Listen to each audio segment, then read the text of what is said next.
तमाम तारीफ़ें उस क्रिएटर के लिए जिसने इस यूनिवर्स को एक मकसद के तहत पैदा किया है। रिस्पेक्टेड जनाब जावेद अख्तर साहब, मिस्टर सौरभ द्विवेदी और respected audience, thank you all for being here today.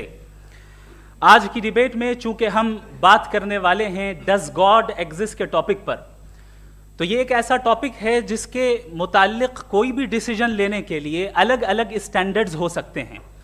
लिहाजा डिबेट के शुरू में ये ज़रूरी है कि हम ये जान लें कि आज के इस टॉपिक में कौन सा स्टैंडर्ड सही होगा और कौन सा गलत होगा। सबसे पहला स्टैंडर्ड जिसे मैं समझता हूं कि हमारे रिस्पेक्टेड जनाब जावेद अख्तर साहब बड़ी तेज़ी के साथ उसकी तरफ लपकेंगे, वो है साइंस। जबकि साइंस दर हकीकत खुदा के एग्जिस्टेंस को डायरेक्टली साबित करने या उसके एग्जिस्टेंस को डिनाई करने के लिए स्टैंडर्ड नहीं बन सकती। और उसकी वजह क्या है, ये मैं नहीं कह रहा, ये वो लोग कह रहे हैं जो साइंस के एक्सपर्ट्स हैं। नेशनल एकेडमी ऑफ साइंस कहती है science doesn't have the processes to prove और disprove the existence of God. Why? क्योंकि साइंस का ताल्लुक एम्पेरिकल एविडेंस से है और एम्पेरिकल एविडेंसेस का ताल्लुक हमारे नेचुरल और फिजिकल वर्ल्ड से है, जबकि गॉड नॉन फिजिकल और सुपर नेचुरल रियलिटी है। लिहाजा नॉन फिजिकल रियलिटी को आप उस टूल के साथ नहीं चेक कर सकते जिसका काम फिजिकल रियलिटी को तलाश करना है। लिहाजा आज इस डिबेट में गॉड की एग्जिस्टेंस को साबित करने या उसे डिनाई करने में साइंटिफिक एविडेंस को एक्सेप्ट नहीं किया जाएगा। दूसरा स्टैंडर्ड हो सकता है रेविलेशन, कि रेविलेशन के जरिए हम ये साबित करें कि गॉड एग्जिस्ट करता है या नहीं। लेकिन ये स्टैंडर्ड भी आज इररेलेवेंट है। क्यों? क्योंकि रेविलेशन मेरे नज़दीक सोर्स ऑफ नॉलेज है, वैलिड सोर्स ऑफ नॉलेज है, लेकिन हमारे जावेद अख्तर साहब के नज़दीक ये वैलिड सोर्स ऑफ नॉलेज नहीं है। लिहाजा आज की डिबेट में मैं एक भी एविडेंस किसी भी मजहबी स्क्रिप्चर से नहीं दूंगा ताकि जावेद अख्तर साहब के लिए वो अनएक्सेप्टेबल ना हो।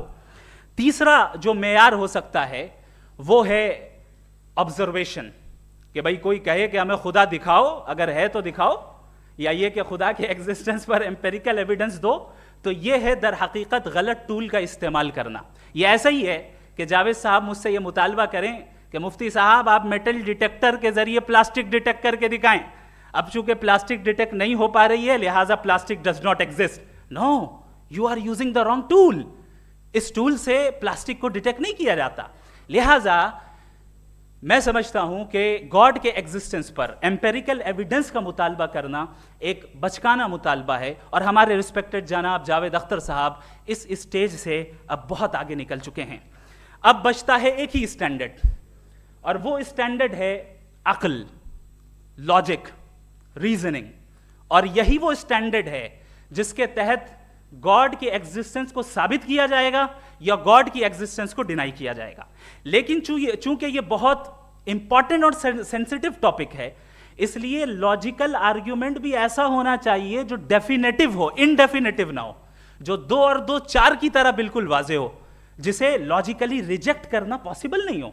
फॉर एग्जाम्पल हम कहें हमारे रिस्पेक्टेड मिस्टर सौरभ साहब ये एक इंसान है और तमाम इंसान कॉन्शियस बीइंग है, लिहाजा नतीजा क्या निकला, हमारे सौरभ साहब भी कॉन्शियस बीइंग है।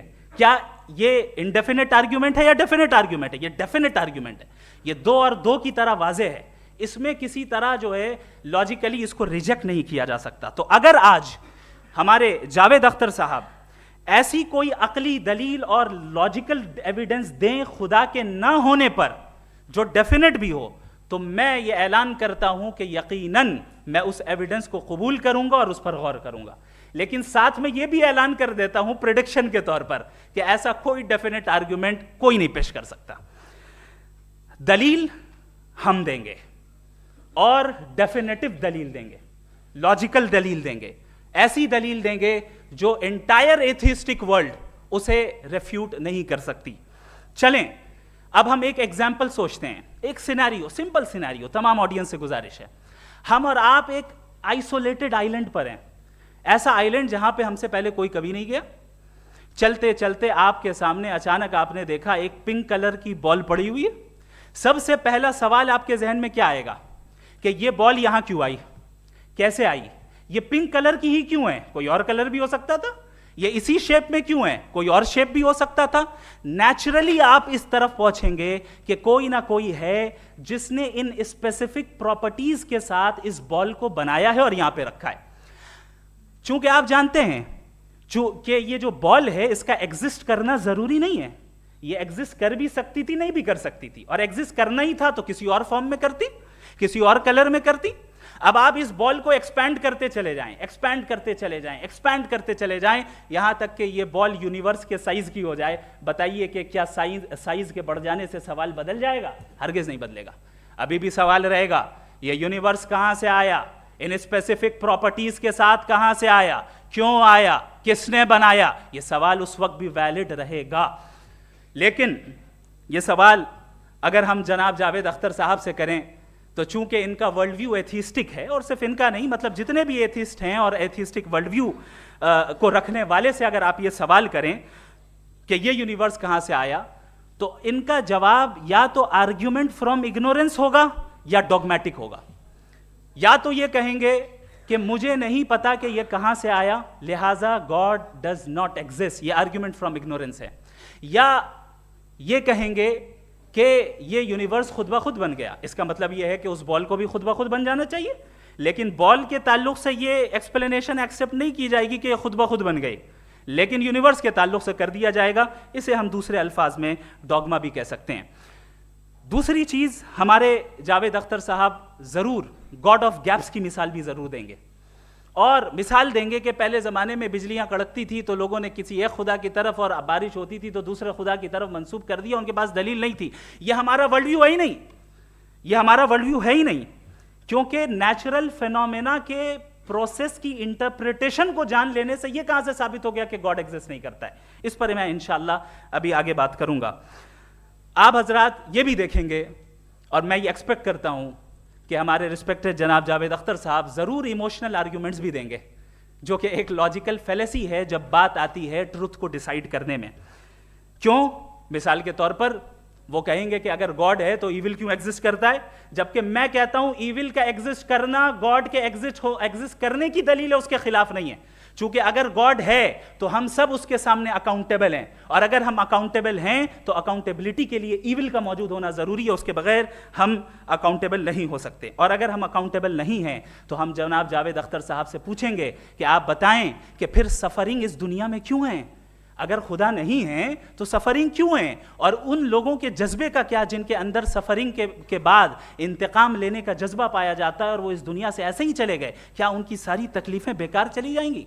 अब आ जाएं उसी एग्जाम्पल की तरफ कि बॉल, मुझसे अगर कोई पूछे इस बॉल को किसने बनाया और या इस एक्सपेंडेड बॉल को किसने बनाया, मैं कहूंगा कि चूंकि ये यूनिवर्स और इस यूनिवर्स की तमाम चीजें कॉन्टिंजेंट हैं। कॉन्टिंजेंट होने का मतलब ये होता है कि जो अपने एग्जिस्टेंस पे किसी के ऊपर डिपेंड करती हो, तो जाहिर है ये यूनिवर्स कॉन्टिंजेंट है। और अगर कोई चीज कॉन्टिंजेंट नहीं है तो मैं रिक्वेस्ट करूंगा कि मुझे दिखा दें कि कौन सी चीज यूनिवर्स में कॉन्टिंजेंट नहीं है, हम भी जरा गौर कर लें और हम भी देख लें।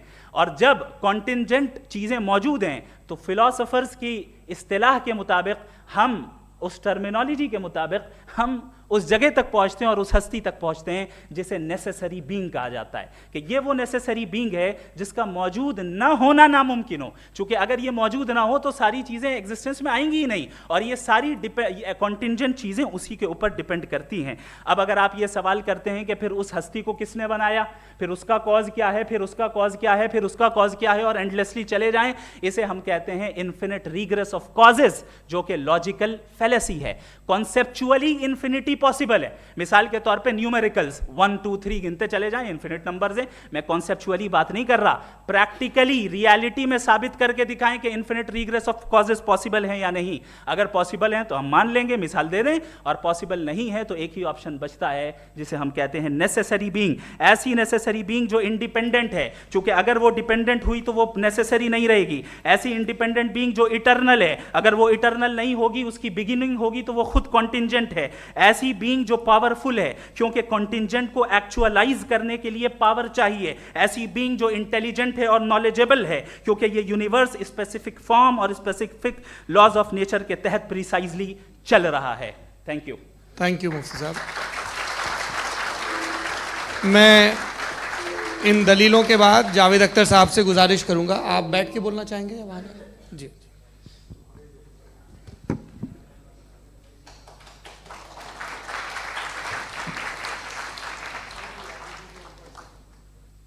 पहले तो मैं मुफ्ती साहब को एक अच्छी खबर देना चाहूँगा कि मेरी नॉलेज साइंस के बारे में बड़ी मामूली है, तो आप फिक्र ना करें उसकी, लेकिन कुछ कॉमन सेंस है मुझ में। देखिए, ये खुदा का तस्वुर कोई नया तस्वुर नहीं है, ये सदियों से रहा है। ये कुछ रिलीजन 3000 साल पुराने होंगे, 4000 साल पुराने होंगे, लेकिन इंसान कोई 10,000 12,000 साल से एग्जिस्ट करता है होमोसेपियन की शक्ल में, और हमेशा कुछ ना कुछ मज़हब रहे। ये मज़हब जाहिलों के नहीं थे, ये मज़हब एक ऐसी ग्रीक सोसाइटी के थे जहाँ बड़े बड़े फिलोसफर्स पैदा हुए। ये मज़हब इजिप्शियंस के थे जिन्होंने पिरामिड्स बनाए थे। ये रोमन्स के थे कि जिनका आर्किटेक्चर और सेनेट यानी पहली बुनियाद डेमोक्रेसी की लिमिटेड थी मगर डेमोक्रेसी थी, ये उन लोगों ने किए थे। तो इनका जो जुपिटर था, रा था, ज़्यूस था, उन्हें उस पर इतना ही एतमाद था जितना आज किसी मजहबी आदमी को अपने खुदा पे होगा। क्रिश्चियनिटी आने से पहले यूरोप में एक मज़हब था जर्मेनिक रिलीजन, उसका एक खुदा था, उसकी एक बीवी थी, उसके 2 बेटे थे, एक बेटी थी। फिर जर्मनी में जब यूरोप में क्रिश्चियनिटी आई तो वो खुदा, उसकी बीवी और पूरे ख़ानदान चला गया। तो हमने अगर हम हिस्ट्री देखें तो खुदा जो हैं वो ज़्यादातर फ़नी है, वो हमेशा रहे नहीं, और वो जो लोग इन्हें मानते थे उनको आप कहें वो तो जाहिल थे, उन्हें तो कुछ पता ही नहीं था, ऐसा नहीं है। वो अपने वक्त में बड़े काबिल लोग थे और अपने वक्त में उन्होंने बड़े बड़े काम किए हैं, फिलोसफर्स थे, साइंटिस्ट थे, लेकिन उनका मज़हब कहाँ गया, उनके खुदा कहाँ गए? आज जो खुदा हैं दुनिया में लोग उन्हें मानते हैं। आपको क्या मालूम कि कितने बरसों के बाद क्या होने वाला है? हम यूरोप में देखते हैं तो चर्च खाली हैं। तो वक्त के साथ चीज़ें बदलती हैं। जहाँ तक इसका ताल्लुक़ है मज़हबों का,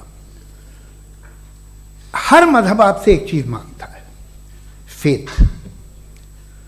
ये फेथ क्या चीज़ होती है?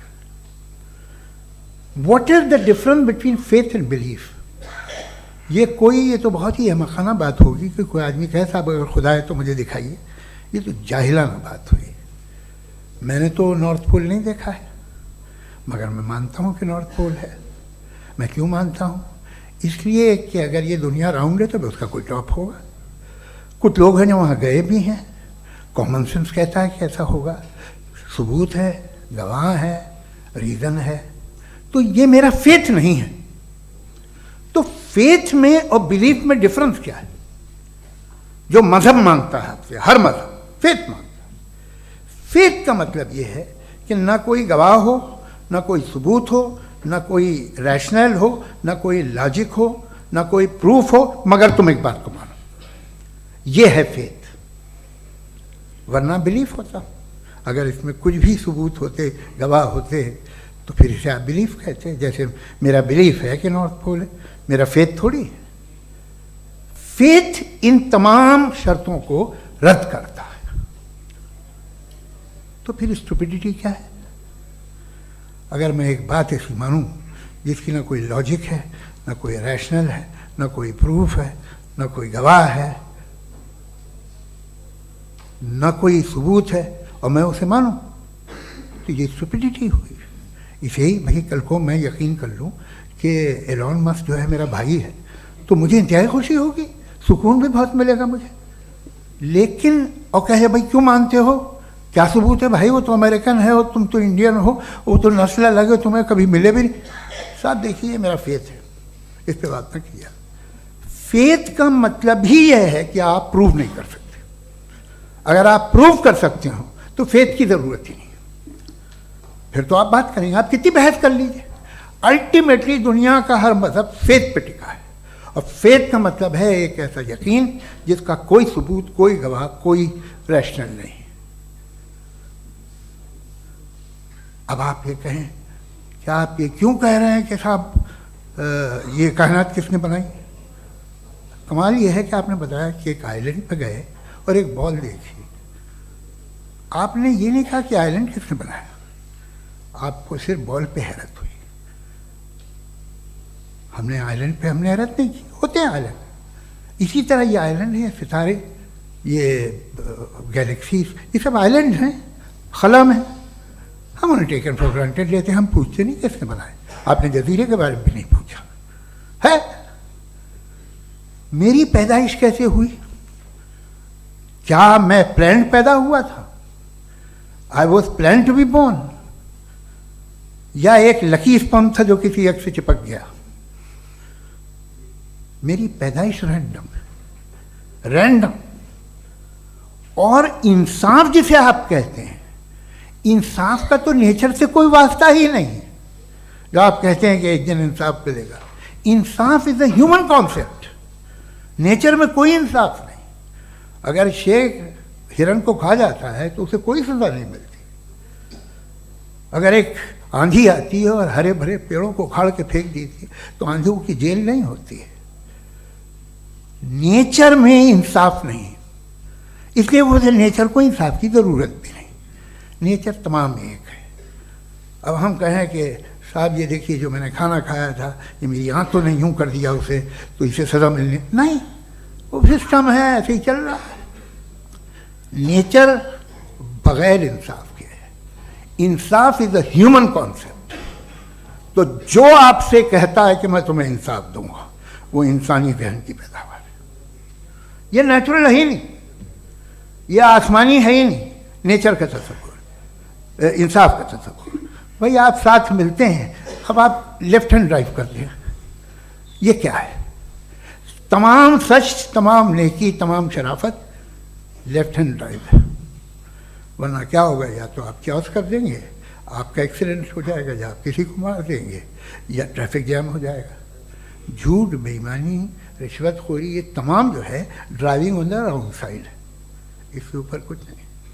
ये तो हमने बनाया, जैसे हमने लेफ्ट हैंड ड्राइव बनाई है।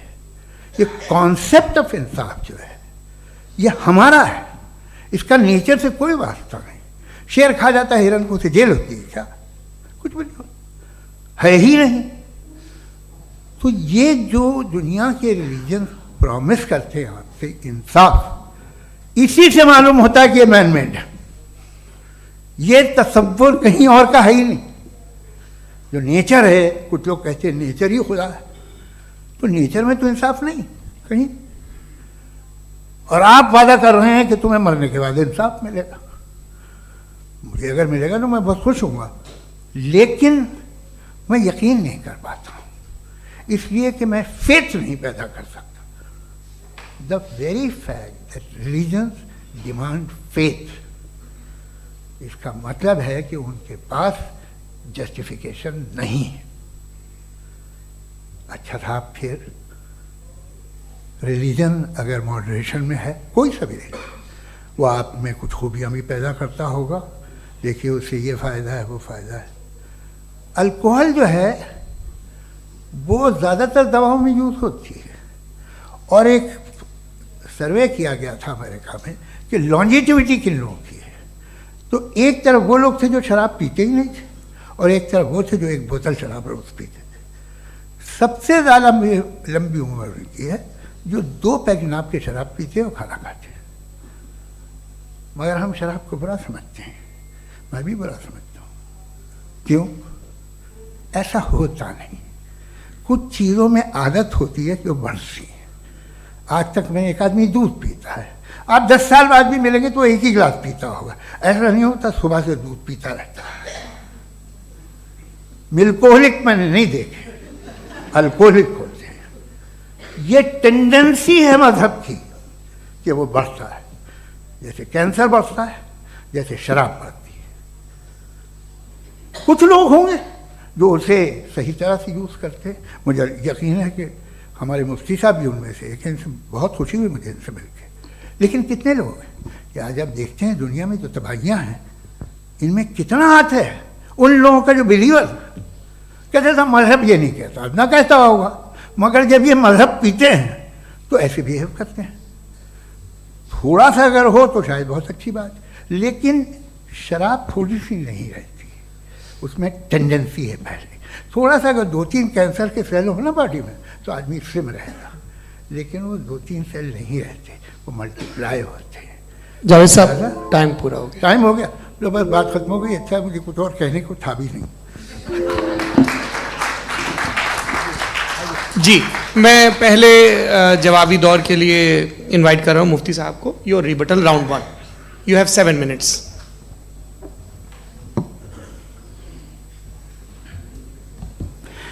Thank you very much Javed साहब, आपकी बात को सुनकर बड़े महजूज हुए हम लोग। महजूज, do you understand? We enjoyed. Okay, अब थोड़ा सा लॉजिकली उसको हम लोग देखते हैं। दरअसल हम लोगों ने कल गुजारिश की थी मुफ्ती साहब से भी, जावेद साहब से भी, कि हिंदुस्तानी ज़बान आम फहम सबको समझ में आ जाए और जहाँ कहीं आप मुश्किल शब्द इस्तेमाल करें वहाँ बताते भी चलें। Thank you. तो सबसे पहले हमारे रिस्पेक्टेड जावेद साहब ने हवाला दिया कि खुदा फ़ानी है। कितने मजहब आगे चले गए, किसी ने जुपिटर को खुदा माना, किसी ने किसी को माना। मैं कहता हूँ जिसने कॉन्टिंजेंट चीज़ को खुदा माना, गलत माना, वो खुदा ही नहीं, वो खुदा ही नहीं है। हम तो नेसेसरी बीइंग को साबित करने बैठे हैं, वो नेसेसरी कॉज जो इटरनल है, जो अबदी भी है और अजली भी है। हम किसी और को साबित करने नहीं बैठे। दूसरी चीज उन्होंने कहा कि फेथ एंड बिलीफ, ये एक ऐसी डेफिनेशन है फेथ की जो इन्होंने पहली मर्तबा पेश की है, या माफ कीजिएगा इन्होंने पहली मर्तबा पेश नहीं की है, रिचर्ड डॉकिंस ने पहली मर्तबा पेश की है। मुझे मालूम है ये सोर्स कहां से है। एपिस्टेमोलॉजिकली फेथ और बिलीफ का फर्क आप इस तरह नहीं कर सकते सर। फेथ सही भी होता है, गलत भी होता है, बिलीफ सही भी होता है, गलत भी होता है। जो लॉजिक, रीजन और एविडेंस से बैक्ड होगा वो फेथ सही होगा। और आप जिस फेथ की बात कर रहे हैं कि इलॉजिकल है और उसके पीछे नहीं है, तो we are on the same page. हम नहीं मानते उस फेथ को, जो फेथ ऐसा हो जिसके पीछे कोई लॉजिक ना हो, एविडेंस ना हो, हम नहीं मानते। हम तो उस फेथ के कायल हैं जिसके पीछे लॉजिक हो और एविडेंस हो। तो बिलीफ सही भी होता है, गलत भी होता है, फेथ भी सही होता है और गलत भी होता है। तो आज फेथ और बिलीफ के डिफरेंस पे बात नहीं हो रही है। आज आप चाहे फेथ एक्सेप्ट कर लें या बिलीफ एक्सेप्ट कर लें, आज ये बात होगी कि ट्रूथ क्या है, चाहे ट्रू बिलीफ सही है या ट्रू फेथ सही है, और फॉल्स फेथ क्या है और फॉल्स बिलीफ क्या है, बात इस पे हो रही। दूसरी चीज इन्होंने पूछा स्टुपिडिटी फिर क्या है। अगर फेथ रिलीजन स्टुपिडिटी नहीं है तो और क्या है? चूंकि फेथ का मुतालबा करते हैं तो स्टुपिडिटी क्या है? मैं कहता हूं स्टुपिडिटी एथिज्म है। उसकी वजह यह है कि आप एक सड़क पे जा रहे हो और आप किसी गार्डन में जाएं और देखें वहां लिखा है फूलों के साथ I love Javed Akhtar, and I really do, I love you sir. So जब आप वहां पर पहुंचे तो वहां पहुंचकर अब ये बताएं, क्या आप ये कहेंगे वाह व्हाट अ नेचुरल सिलेक्शन? ये क्या नेचुरल सिलेक्शन है? नहीं, ये प्रिसाइजली डिजाइंड है, इसके पीछे डिजाइनर है। लिहाजा अगर कोई एक ऐसी कॉमन सेंस की बात को कबूल नहीं कर रहा है कि यूनिवर्स जो इतने प्रिसाइजली काम कर रहा है, हम कह दें कि खुद ब खुद बन गई, मैं समझता हूं इससे बड़ी स्टुपिडिटी और कुछ नहीं है। ये इरैशनल चीज है। फिर हमारे सर ने कहा कि आपने बॉल पे फोकस किया, आइलैंड पे फोकस नहीं किया। अरे आइलैंड को किसने बनाया यही समझाने के लिए तो बॉल की मिसाल दे रहा हूं। और बॉल भी कॉन्टिंजेंट है, आइलैंड भी कॉन्टिंजेंट है, दोनों नेसेसरी बीइंग का मुतालबा करते हैं। आगे इन्होंने कहा कि नेचर में कोई इंसाफ नहीं है। हम डिसाइड करते हैं कि मोरालिटी क्या होती है, इंसाफ क्या होता है। हम डिसाइड करते हैं, जैसे ड्राइविंग सीट में ट्रैफिक वाला, ये तो किसी खुदा ने नहीं कहा, ये है, इसे कहते हैं फॉल्स इक्विवेलेंस। ये एक लॉजिकल फेलेसी है। आपने जो है मिसाल दी ड्राइविंग की और ट्रैफिक की, ये सब्जेक्टिव मोरालिटी है। आप सब्जेक्टिव मोरालिटी को मिसाल बनाकर ऑब्जेक्टिव मोरालिटी के ऊपर नहीं थोप सकते। इंसाफ ये ऑब्जेक्टिव मोरालिटी है। अगर आप ये कहते हैं कि नेचर में इंसाफ नहीं है, तो इंसाफ का न होना ये नेचुरल हुआ, तो फिर नेचर को नेचर रहने दे, क्यों हम इतना स्ट्राइव कर रहे हैं दुनिया में इंसाफ लाने के लिए? ये तो इलॉजिकल बात है, इरैशनल बात है। इसलिए बहुत सी चीजें ऐसी हैं जो ऑब्जेक्टिवली जो है इविल या गुड हैं, और बहुत सी चीजें ऐसी हैं जो सब्जेक्टिवली हैं। सब्जेक्टिवली जो मोरल होता है या इमोरल होता है, उसको हम सोशल कंसेंसस से या पर्सनल प्रेफरेंस से डिसाइड करते हैं। लेकिन जो ऑब्जेक्टिव मोरालिटी है, जिसमें इंसाफ आया, जो इन्होंने बार बार रिपीट किया, ये ऑब्जेक्टिव है, सब्जेक्टिव नहीं है। अगर आप कहते हैं ये सब्जेक्टिव है, तो मेरा सवाल आपसे ये है, क्या सोशल कंसेंसस के जरिए अगर जुल्म को सही करार दे दिया जाएगा तो आप जुल्म को जस्टिफाई करेंगे? दूसरी चीज, इन्होंने ये कहा कि 2 पैक शराब पी लें तो वो उतने पे नहीं रहता, बढ़ जाता है। यही मामला मजहब के साथ है, 2 पैक आप पी लें बढ़ेगा। तो ये एक ऐसी मिसाल है, इसको कहीं भी फिट कर लें कि आप एथिज्म पे जब फिट करें, जब आप 2 पैक एथिज्म का लेंगे ना, तो वो बढ़ बढ़ के नॉर्थ कोरिया बनेगा। Thank you.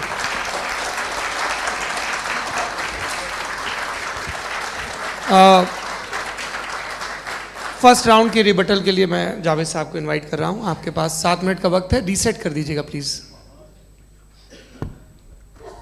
मुझे इस बात की खुशी है कि मुफ्ती साहब ने भी मान लिया कि नेचर में कोई इंसाफ नहीं है। तो कोई भी चीज़ जो इंसान ने नहीं बनाई है उसमें इंसाफ नहीं होता है। एक बात मैं आपसे अर्ज़ करूँ, ज़रा पता लगा लीजिएगा, ये जो आप बाग में जाते हैं बेहद खूबसूरत फूल देखते हैं ना, इनमें से कोई नेचुरल नहीं है। ये सारे फूल क्रॉस करके बनाए गए हैं। जो जंगल में फूल होते हैं नहायत मामूली होते हैं, ये फूल इंसानों ने बनाए हैं। जो आप बाग में देख के वाह वाह कहते हैं, ये इंसानों के बनाए हुए हैं। डिफरेंट फूलों को क्रॉस करके, डेवलप करके, फिर क्रॉस करके इस तरह से बनाए गए। नेचुरल फ्लावर नहीं। किसी जंगल वीरान में जाके आप गुलाब के फूल नहीं देखेंगे। ये सब बनाए हुए इंसान ने, बहुत से काम इंसान ने किए। बाकी है कि आपने मेरी एक बात का जवाब नहीं दिया, जिससे मुझे शिकायत है कि फेथ क्या है और आप फेथ मांगते क्यों हैं मुझसे? आप तो लॉजिकल हैं, आपके पास तो सारे रैशनल्स हैं, आपके पास सारे सबूत हैं, तो आपको फेथ की डिमांड क्यों करते हैं कि भाई तुम सरेंडर कर दो और सवाल मत करो? कोई मजहब सारे सवाल करने की इजाज़त नहीं देता है और मना करता है कि ज़्यादा सवाल ना करो, बह जाओगे तुम। आप क्यों रोकते हैं? हकीकत यह है कि इंसानी तारीख क्या है। इंसानी तारीख ये है कि दुनिया में 2 तरह के लोग हुए हैं। एक वो जिन्होंने अपनी लाइल्मी की परस्तिश की है, दूसरे वो जिन्होंने अपनी इग्नोरेंस या लाइल्मी से झगड़ा किया है और मालूम किया है कि क्या है। ये जो आप कह रहे हैं, आज आप हैरान हैं कि भाई ये यूनिवर्स कैसे बनी। लोग हैरान थे कि सूरज डूबता है तो इधर से कैसे निकलता। और आप एक कदम जाके हमेशा का मानने को तैयार है, एक कदम पीछे ही मान जाइए। भाई आप इसके बाद जाते हो, कहते सवाल ना करना कि ये कहाँ से आया, ये पावर तो हमेशा से हमेशा रहेगी। तो आप यूनिवर्स के बारे में मानने में क्या तकलीफ है? एक कदम पहले रुक जाइए, ये हमेशा से थी या नहीं थी हमें मालूम नहीं है। और ये कहना कि हमें मालूम नहीं है, कमाल ये है कि दुनिया के सारे मजहब सब जानते हैं ये दुनिया कैसे बनी थी, कैसे मिटेगी, मरने के बाद क्या होगा, इनको सब इल्म है। इनको किसी को डायनासोर होते थे पहले ये नहीं पता था, किसी को नहीं पता। किसी भी दुनिया की मजहबी किताब में डायनासोर का जिक्र नहीं है। लेकिन बाकी सब बातें, how to make universe in 4 easy lessons and बाकी सब पता है। जिसको सब पता है वो गड़बड़ है। हम में ये इंकिसार, ये ह्यूमिलिटी होनी चाहिए कि हम ये कहें कि हमें ये बहुत सारी बातें नहीं मालूम, लेकिन हम उनकी परस्तिश ना करना, अपनी लाइल्मी को की परस्तिश ना करें, हम उसे पता लगाने की कोशिश करें। जिस दुनिया में आप बैठे हैं सर, ये हॉल जो है, ये इलेक्ट्रिसिटी जो है, ये माइक जो है, जिस हवाई जहाज से आप आए थे, वो जिस कार से आप यहाँ आए हैं, ये सब उन लोगों की बनाई हुई है जिन्होंने सवाल किए थे। ये दुनिया जिसमें आप आज आराम से हैं, ये उन लोगों की बनाई है कि जिन्होंने सवाल किए थे। और हर स्टेज पे इन सवालों को मकरूह कहा गया था, गलत कहा गया था। आप ज़रा तारीख पढ़िए, एक बड़ी दिलचस्प किताब है बर्ट्रैंड रसेल की, जिसमें उसने रिलीजन एंड साइंस कि कब से रिलीजन जो है साइंस के अगेंस्ट है। और हद तो ये है कि भाप के इंजन के खिलाफ थे, स्टीम इंजन के भी खिलाफ थे, और फतवे हुए उन पर, वेटिकन ने दिए। तो ये हमेशा, अभी जैसे ही ये राइट विंगर आते हैं अमेरिका में पावर में, तो वो जो अपना ये क्या बोलते हैं उसे, सीड क्या बोलते हैं, सीड क्या जो, हाँ नहीं सीड जो होते हैं जिन पे जी नहीं भाई, वो जो ह्यूमन बॉडी के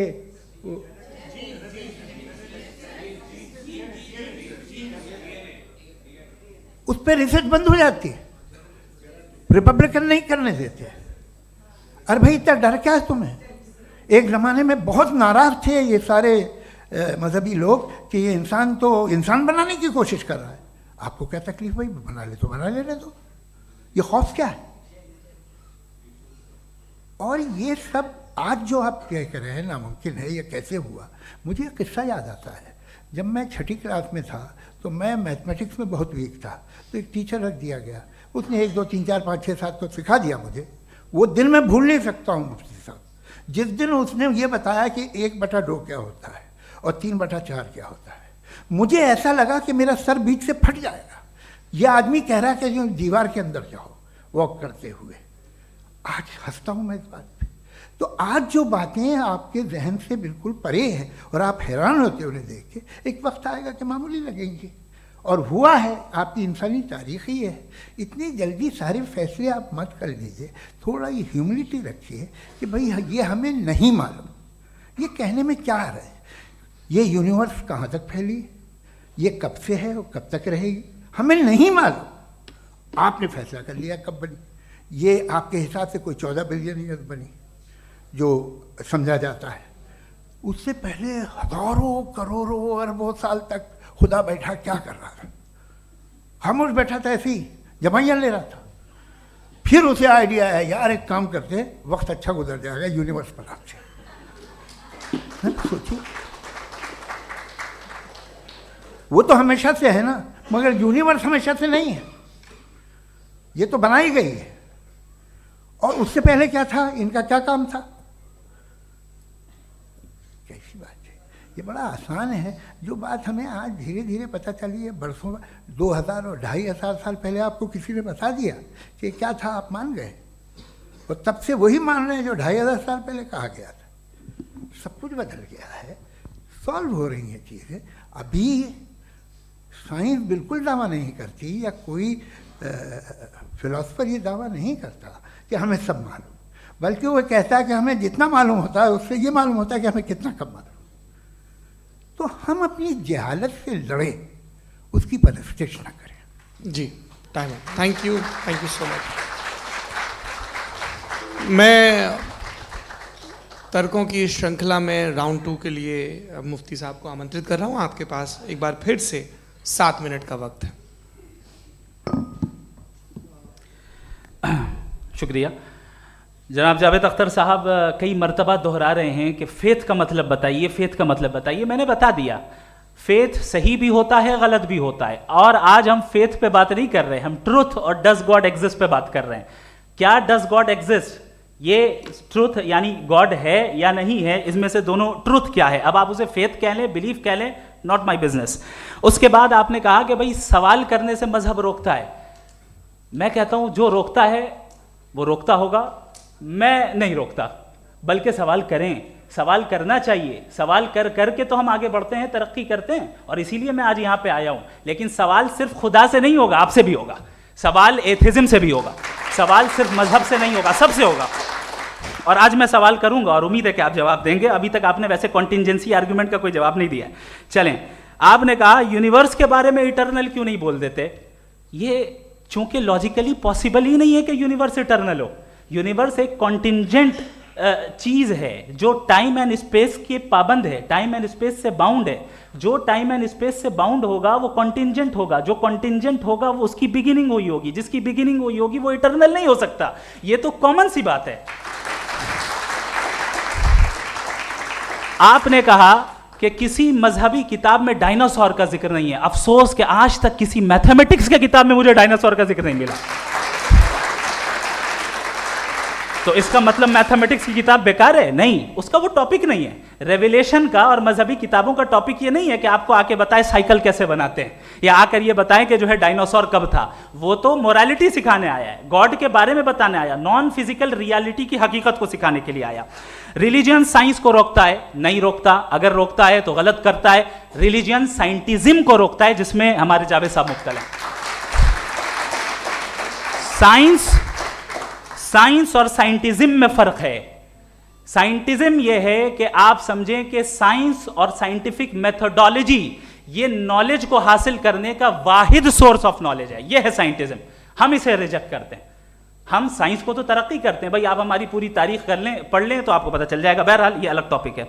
उसके बाद इन्होंने एक लफ्ज़ कहा, वेटिकन ने फतवा दिया। वेटिकन का फतवे से कोई ताल्लुक नहीं है, दोनों कॉन्ट्राडिक्टरी अल्फाज हैं। उसके बाद उन्होंने कहा कि भाई हमें नहीं मालूम, अगर नहीं मालूम तो क्लियरली कह देना कि नहीं मालूम है, इसमें क्या हरज है। तो वही तो मैं कह रहा हूं ना कि आप कह दें कि नहीं मालूम, लेकिन क्लेम क्यों कर रहे हैं कि गॉड एग्जिस्ट नहीं कर रहा है। आप कह दें नहीं मालूम है, हो सकता है हो सकता ना हो, लेकिन आप क्लेम कर रहे हैं। The moment you say God does not exist, this is a claim, and now the burden of proof is upon you to, जैसे हमारे ऊपर है। और क्यों है मैं बताता हूं, क्यों है ये भी मैं बताता हूं। फिलोसॉफिकली जो क्लेम होता है ना, सिर्फ ये नहीं होता कि इंसान कहे पॉजिटिव क्लेम करे और नेगेटिव क्लेम करे तो बर्डन ऑफ प्रूफ नहीं है। आप मिसाल के तौर पे मैं कहूं कि फुला उस कमरे में कोई नहीं है, मैंने एक नॉलेज का क्लेम किया है। उस कमरे में कोई नहीं है, मैंने एक नॉलेज का क्लेम किया। या तो मैं कहूं मुझे नहीं पता, हो भी सकता है नहीं भी हो सकता है, this is not a claim. लेकिन जब मैं कह रहा हूं कि वहां कोई नहीं है, या मैं कह रहा हूं वहां कोई है, दोनों क्लेम है और दोनों के ऊपर बर्डन ऑफ प्रूफ है। हमारे ऊपर भी बर्डन ऑफ प्रूफ है, मैंने कंटिजेंसी आर्ग्यूमेंट दिया, इसे तोड़कर दिखाइए। आखिरी चीज, इन्होंने कहा कि खुदा दुनिया बनाने से पहले 150 साल पहले या करोड़ों साल पहले क्या कर रहा था। अरे हजरत, चलें बहरहाल मैं जवाब दे देता हूं, आप हमारे रिस्पेक्टेड पर्सनालिटी हैं, अगर आप नहीं होते तो मैं ऐसे एंटरटेन ही नहीं करता। टाइम, ये 100 साल पहले या 100 साल बाद, पहले बाद में अभी, ये वो अल्फाज हैं जिनका ताल्लुक टाइम से है। टाइम शुरू ही हुआ है यूनिवर्स की बिगिनिंग के बाद, तो उसके पहले खुदा क्या कर रहा था? सवाल इलॉजिकल है, ये फेलेसी है। यानी आप ये कह रहे हैं कि यूनिवर्स के बनने से पहले खुदा क्या कर रहा था? टाइम के बनने से पहले, पहले का ताल्लुक टाइम से, टाइम उस वक्त था ही नहीं, तो ये सवाल ही इनवैलिड है खुदा के ताल्लुक से। दूसरी चीज, आर्ग्यूमेंट ऑफ कंटिजेंसी जो मैंने आपके सामने पेश की है, आपने बार बार ये प्रूफ किया और ये कह रहे हैं कि गॉड ऑफ गैप्स।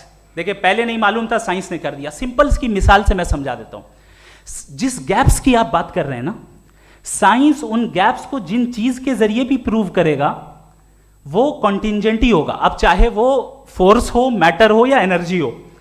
लिहाजा सवाल हमारा उस वक्त भी वैलिड होगा जब तक कि आप नेसेसरी बीइंग पे ना आ जाएं, और इन्फिनिट रिग्रेस पॉसिबल नहीं है of causes in practical world, तो जाहिर है कहीं रुकना पड़ेगा, जहां रुकेंगे वही खुदा है। दूसरी चीज, आपने ये कहा, क्या कह रहा था मैं, किस पॉइंट को? What? Oh no, after that, just now. हाँ, जहां रुकेंगे वही खुदा है। बहरहाल, तो टाइम का जिक्र हो गया, गॉड ऑफ गैप, सॉरी, या इसकी एक मिसाल आप ले लें। एक कार है, एक साहब ने देखा कि भाई कार जो है उसके व्हील्स कितने अच्छे लगे हुए हैं सही जगह पे, स्टीयरिंग जो है कितने अच्छे जगह पे लगी हुई है, और सीट्स कितने वेल डिजाइंड है, कितनी प्रिसाइजली ये कार काम कर रही है, तो जरूर कोई ना कोई इसे क्रिएट किया है, किसी ने क्रिएट किया है। अब जावेद साहब आए और कहे अरे जनाब बोनेट खोलिए, इसमें इंजन है, इंजन इस कार को चला रहा है, hence prove no one has created the car. This is illogical, this is irrational.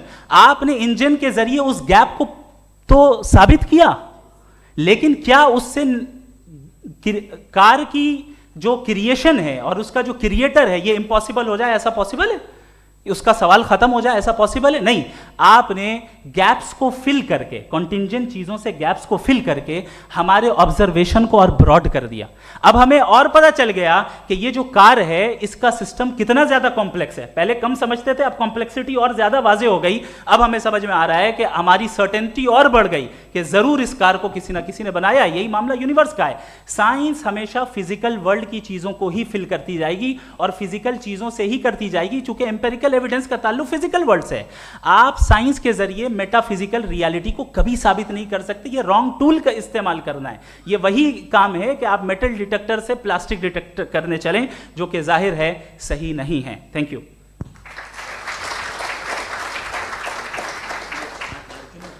जी, ये आर्ग्यूमेंट का राउंड 2 है। हाँ। 7 मिनट है। पहले तो मैं आपसे अर्ज करूं कि आपने कहा कि जब कायनात ही नहीं थी तो वक्त भी नहीं था, कुछ भी नहीं था। कैसे नहीं था? खुदा था। एक एग्जिस्टेंस तो था ना खुदा का। तो जब खुदा था तो वक्त भी होगा। ऐसा नहीं है कि कुछ भी नहीं था, खुदा था। अच्छा, बाकी एक आपने कहा साहब आप साबित कीजिए, आपके पास भी लॉजिक है या मेरे पास भी लॉजिक है। आप मेरा जिम्मेदारी नहीं है साबित करना कि खुदा है। बर्टन रसल ने बड़ी अच्छी बात कही। बर्टन रसल ने बड़ी अच्छी बात कही। मैं आपसे अगर ये दावा करूं कि एक चाय की केतली मरीख के चारों तरफ घूम रही है, मार्स के चारों तरफ, तो ये आपका काम नहीं है कि आप साबित करें कि कोई चाय की केतली नहीं है। ये मेरा काम है, मैंने दावा किया है। ये दावा तो मजहबी लोग करते हैं कि खुदा है। मैं क्यों साबित करूं कि नहीं है? जब तक आप मुझे कन्विंस नहीं कर देंगे मैं नहीं मानूंगा। आपकी जिम्मेदारी है, मेरी जिम्मेदारी नहीं है। दोयम ये कि ये जो आप कह रहे हैं, जो गैप्स हैं, ये गैप जब जब किसी मजहब को चैलेंज करते हैं, जब ऐसा कोई बात आती है तो हंगामा हो जाता है कि जब वो चैलेंज करें किसी फेथ को। ये तमाम साइंस जो है इसे मुख्तलिफ जगहों पे मुख्तलिफ वक्तों में मजहब ने रोकने की कोशिश की है। ये किताब है religion and science, Burton Russell की, पढ़िएगा, अच्छी लगेगी आपको। तारीख ही है साइंस, मजहब की साइंस से उसका यही रिश्ता है। अच्छा, अब ये हम सोचें कि बहरहाल ये वजूद जो है मजहब और ये बिलीव इन गॉड इंसान को बेहतर बना देता है। तो एक काम कीजिए, हिंदुस्तान वर्ल्ड का नक्शा लीजिए और मार्क कीजिए कि रिलीजन कहाँ कहाँ ज़्यादा है, कहाँ कहाँ, चाहे वो लैटिन अमेरिका हो या मिडल ईस्ट हो या फार ईस्ट हो या हिंदुस्तान के वो इलाके जहाँ मजहबियत ज़्यादा है। रख दीजिए नक्शा अलग। अब दूसरा नक्शा कि कहाँ कहाँ नाइंसाफ़ी, रिप्रेशन, औरतों के हुकूक की पामाली, जुल्म, डिक्टेटरशिप कहाँ है। नक्शा एक ही होगा। तो आप मुझे बताएं कि जो इसका तरकीब इस्तेमाल क्या है। खुदा का तरकीब इस्तेमाल तो बताइए। आप छोटी सी दवा सड़क पे बेचते हैं, उसकी भी तरकीब इस्तेमाल बताते हैं। इसके इस्तेमाल से तो फ़ायदा नहीं हुआ किसी को। जो सारे के सारे ख़राब मुल्क हैं, ख़राब समाज है, वो सारे जुल्म खुदा के नाम पे करते हैं। वो गलत करते हैं, सही करते हैं, मुझे क्या लेना देना उससे। इस्तेमाल से मालूम होता ना। एक विस्की की बोतल कभी शायद देखी हो आपने, लाल रंग की होती है, उस पर रोशनी और छपड़ा इंतहाई खूबसूरत लगती है, क्या बिगाड़ रही है किसी का। उसका इस्तेमाल गलत है, इसलिए आप उसे नापसंद करते हैं।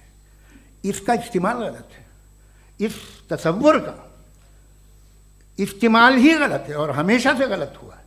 आप देख लीजिए, इंसानी तारीख देख लीजिए, आज देख लीजिए, हिंदुस्तान देखिए, दुनिया देख लीजिए, क्या हो रहा है। इसे कैसे इस्तेमाल कर रहे हैं फेथ वाले लोग। क्या फेयर हैं, जस्ट हैं, जो अपने खुदाओं पे यकीन रखते हैं। वो किस तरह के लोग हैं? वो लोगों को इंसाफ देते हैं, वो बेहतर इंसान बने। तो इस दवा का फ़ायदा क्या है? चलो बहुत फ़ायदा हो रहा तो मैं इस्तेमाल कर लूँगा। मुझे तो इस दवा का कोई फ़ायदा दिखता ही नहीं। मुझे तो ऐसा लगता, मैं एक और बात बताऊं, अगर कोई आदमी मजहबी है और अच्छा आदमी है तो मैं उसकी बहुत इज्जत करता हूँ, इसलिए कि मेरा ख्याल है मजहबी आदमी का अच्छा होना मुझसे अच्छा होने से ज़्यादा मुश्किल है। भाई हर चीज़ की एक लिमिट है। आप इतना भाग सकते हैं, इतना नहीं भाग सकते, इतना वज़न उठा सकते, इतना नहीं उठा सकते, इतना दूर देख सकते हैं, इतना दूर नहीं देख सकते। उसी तरह कॉमन सेंस कहता है कि आप में नेकी का भी एक कोटा होगा।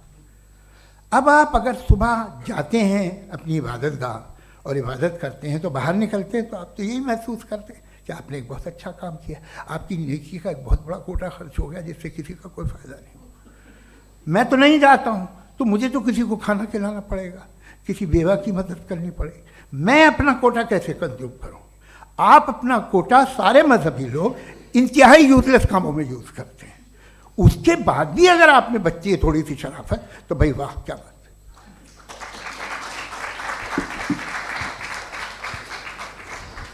एक तो मुझे ये बात बहुत अच्छी लग रही है कि दोनों ही विद्वान समय को मानते हैं और बहुत समय से अपनी दलीलें और बाज दफ़ा समय से पहले अपनी तकरीरें पूरी करके अपनी अपनी कुर्सी पर बैठ रहे हैं। ये इस आर्ग्यूमेंट का राउंड 2 पूरा हुआ। अब रिबटल का राउंड 2 है और उसके बाद क्रॉस एग्जामिनेशन होगा। नहीं, आपका आर्ग्यूमेंट हो गया सर। हमारे यहाँ स्कूल के सिलेबस में पंच परमेश्वर कहानी पढ़ाई जाती है, प्रेमचंद जी की लिखी हुई। आप निश्चिंत रहिए, आपके कोई राउंड में मिस नहीं होने दूंगा। रिबटल का राउंड 2 मुफ्ती शमाइल नदवी साहब।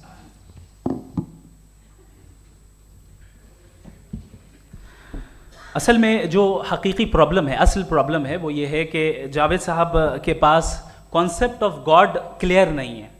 इन्होंने कहा कि कायनात से पहले खुदा तो था, तब भी तो टाइम होगा। ये टाइम कायनात का हिस्सा है। हम खुदा, उस खुदा को मानते हैं, नेसेसरी बीइंग का टाइमलेस होना जरूरी है, चूंकि वो टाइम का क्रिएटर है। जब उसने टाइम को क्रिएट किया तो वो खुद टाइम पे कैसे होगा? उसने जब स्पेस को क्रिएट किया तो खुद स्पेस में कैसे होगा? अगर वो टाइम एंड स्पेस को पहले से ही उसका पाबंद है तो फिर किस चीज को उसने क्रिएट किया? लिहाजा ये सवाल गलत है कि खुदा था तो टाइम होगा। बिल्कुल नहीं, टाइम के पाबंद हम हैं, खुदा नहीं है। हम फिजिकल वर्ल्ड से ताल्लुक रखते हैं, वो मेटाफिजिकल रियलिटी है। दूसरी चीज इन्होंने मिसाल दी कि चाय की केतली हवा में घूम रही होगी, और पता नहीं शायद वो बर्टन रसल का उन्होंने हवाला दिया। बहरहाल यही प्रॉब्लम है। प्रॉब्लम यही है कि हम चीज़ों के दरमियान डिफ्रेंशिएट नहीं कर पाते। ये जो आपने मिसाल दी ये इमेजिनेशन है, और मैं जो साबित कर रहा हूं वो लॉजिकल नेसेसिटी है। आप इमेजिन करने आए तो कुछ भी करें, जुपिटर में पिंक एलिफेंट होगा, यूनिकॉर्न होगा, करें, उससे कायनात पे क्या फर्क पड़ता है? उससे आप लॉजिकल नेसेसिटी साबित नहीं कर सकते। मैं तो उस प्राइम कॉज की बात कर रहा हूं, उस नेसेसरी बीइंग की बात कर रहा हूं जिसके बगैर इस कायनात का एग्जिस्टेंस मुमकिन नहीं है। दूसरी चीज, मजहब को साइंस चैलेंज करती है वगैरह वगैरह, ये हमारा टॉपिक ही नहीं है।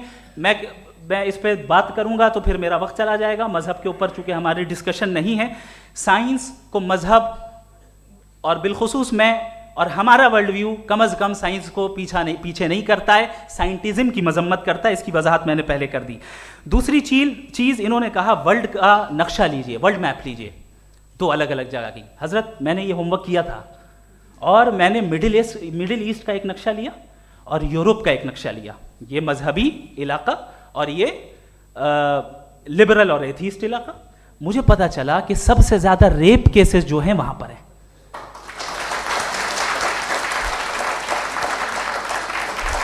मुझे ये पता चला यूएन की रिपोर्ट के मुताबिक, मैं ये अपने घर से नहीं लेके आ रहा, कि जो वर्किंग वुमेन है यूरोपियन कंट्रीज में, उसमें 81% वुमेन सेक्सुअल हैरेसमेंट का वर्क में शुमार हो रही है। ये मिडिल ईस्ट में नहीं हो रहा है, वो मजहबी लोग हैं इसलिए नहीं हो रहा है।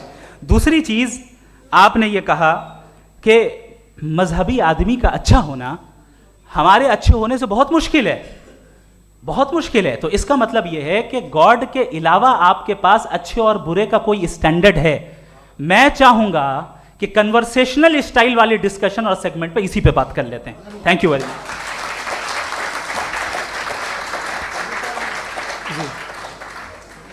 ये रिबटल का राउंड 2 है। आपके पास 5 मिनट का वक्त है और इसके बाद क्रॉस एग्जामिनेशन शुरू करेंगे। आप चाहें तो जो इन्होंने सवाल पूछे उनके जवाब आप रिबटल में भी दे सकते हैं। जी जी, देखिए, पहले तो ये बात कि ये मिसाल गलत है। इन्होंने पहले ही हमको डिसार्म कर दिया। कह लिया अकल से मामला सॉल्व नहीं हो सकता, लॉजिक से आप पहुंच नहीं सकते। ये एक मेटाफिजिकल चीज़ है। मेटाफिजिकल अजीब सा लफ्ज़ है, ठीक से किसी को माने नहीं मालूम इसके, तो ऐसा लगता है कुछ बड़ी चीज़ है। अरे भाई, क्या होता है मेटाफिजिकल, बताओ, खड़ी हो। ये एक लफ्ज़ है जो कहीं भी इस्तेमाल हो जाता है। जब आप एक बात कर रहे हैं और आप मुझसे बहस कर रहे हैं तो मुझे मेटाफिजिकल मत बताइए, आप लॉजिकली मुझे प्रूफ किए। और अगर लॉजिकली आप नहीं बात करते साहब ये मेटाफिजिकल है, तो फिर हम आप बात क्या कर रहे हैं? मेरा आपका किस ज़बान में कॉन्वर्सेशन होगा? और ये कहना कि वक्त पहले नहीं था तो फिर क्यों कहते हैं ये हमेशा से और हमेशा रहेगा? हमेशा वक्त है, तो आप कैसे कहते हैं वो हमेशा से है और हमेशा रहेगा? हमेशा का मतलब है कोई वक्त, अगर वक्त ही नहीं है तो हमेशा कैसे?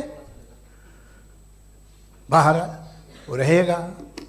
अब मैं ये देखता हूँ, आपने कहा ना कि वहाँ रेप ज़्यादा होते हैं, तो हम एक बात देखते हैं कि ये दुनिया जिस पे वो कादर मुतलक है, जिसकी मर्ज़ी के बगैर पत्ता भी नहीं हिलता, ओमनीपोटेंट है, ये दुनिया चल कैसे रही है? और इस दुनिया का हाल क्या है? 45,000 बच्चे जो 10 साल की उम्र से कम थे वो गाजा में मरे। भूख से काला हांडी में बच्चे मरते हैं और डिप्थेरिया से मरते हैं। डिप्थेरिया अजीब मर्ज है, गले में जाली बनना शुरू होती है, बच्चा नीला हो जाता है, गरीब का बच्चा, इसलिए कि उपास इलाज नहीं। ये कादर मुतलक है जो चाहे कर दे, इससे आप दुआएं मांगते हैं हमारी ये काम कर दे वो कर दे, तो इसका मतलब डे टू डे लाइफ में वो इंटरफेयर करता है और ये देख रहा है वो। अगर वो वाकई भी है फॉर डिस्कशन सेक, तो मैं जब दुनिया देखता हूँ तो मेरे दिल में उसके लिए कोई इज्जत नहीं पैदा होती। ये क्या कर रहे हो तुम पूरे ऑल पावरफुल हो, ओमनीपोटेंट हो, ओमनी प्रेजेंट हो, तुम तो वहाँ गाजा में रहे होगे ना, तुम हर जगह हो। तुम देख रहे थे कि बच्चे की कैसे धज्जियाँ उड़ रही, तुम देख रहे थे और तुम चाहते हो मैं तुम्हारी परस्तिश करूँगा, तुम हो भी।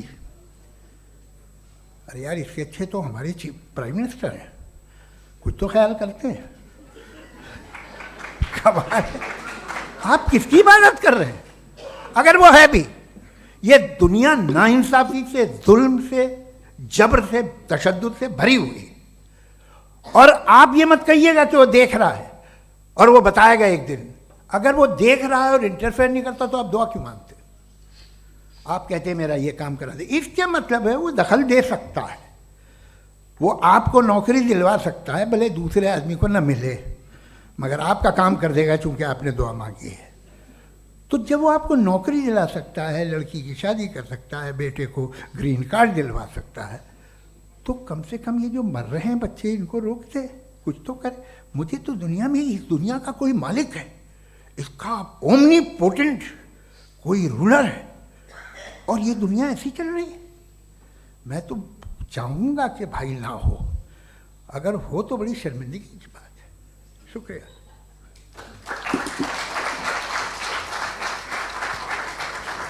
देवियों और सज्जनों, इस बहस के 2 राउंड और 2 रिबटल पूरे हो चुके हैं। अब सबसे ज़रूरी और सबसे मुश्किल राउंड शुरू हो रहा है, क्रॉस एग्जामिनेशन का।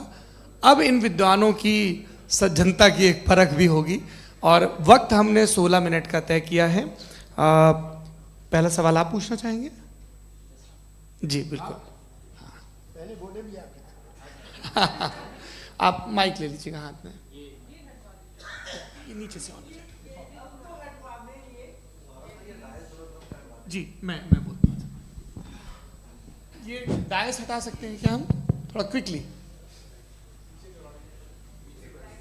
डायस पीछे कर दीजिए बस थोड़ा सा, है, ताकि ये जो दाएं बाएं लोग बैठे हैं, इसे हटा ही दीजिए। अब हम वहाँ तो जाने वाले नहीं, आराम से आराम से दोनों तरफ से हटा दीजिए।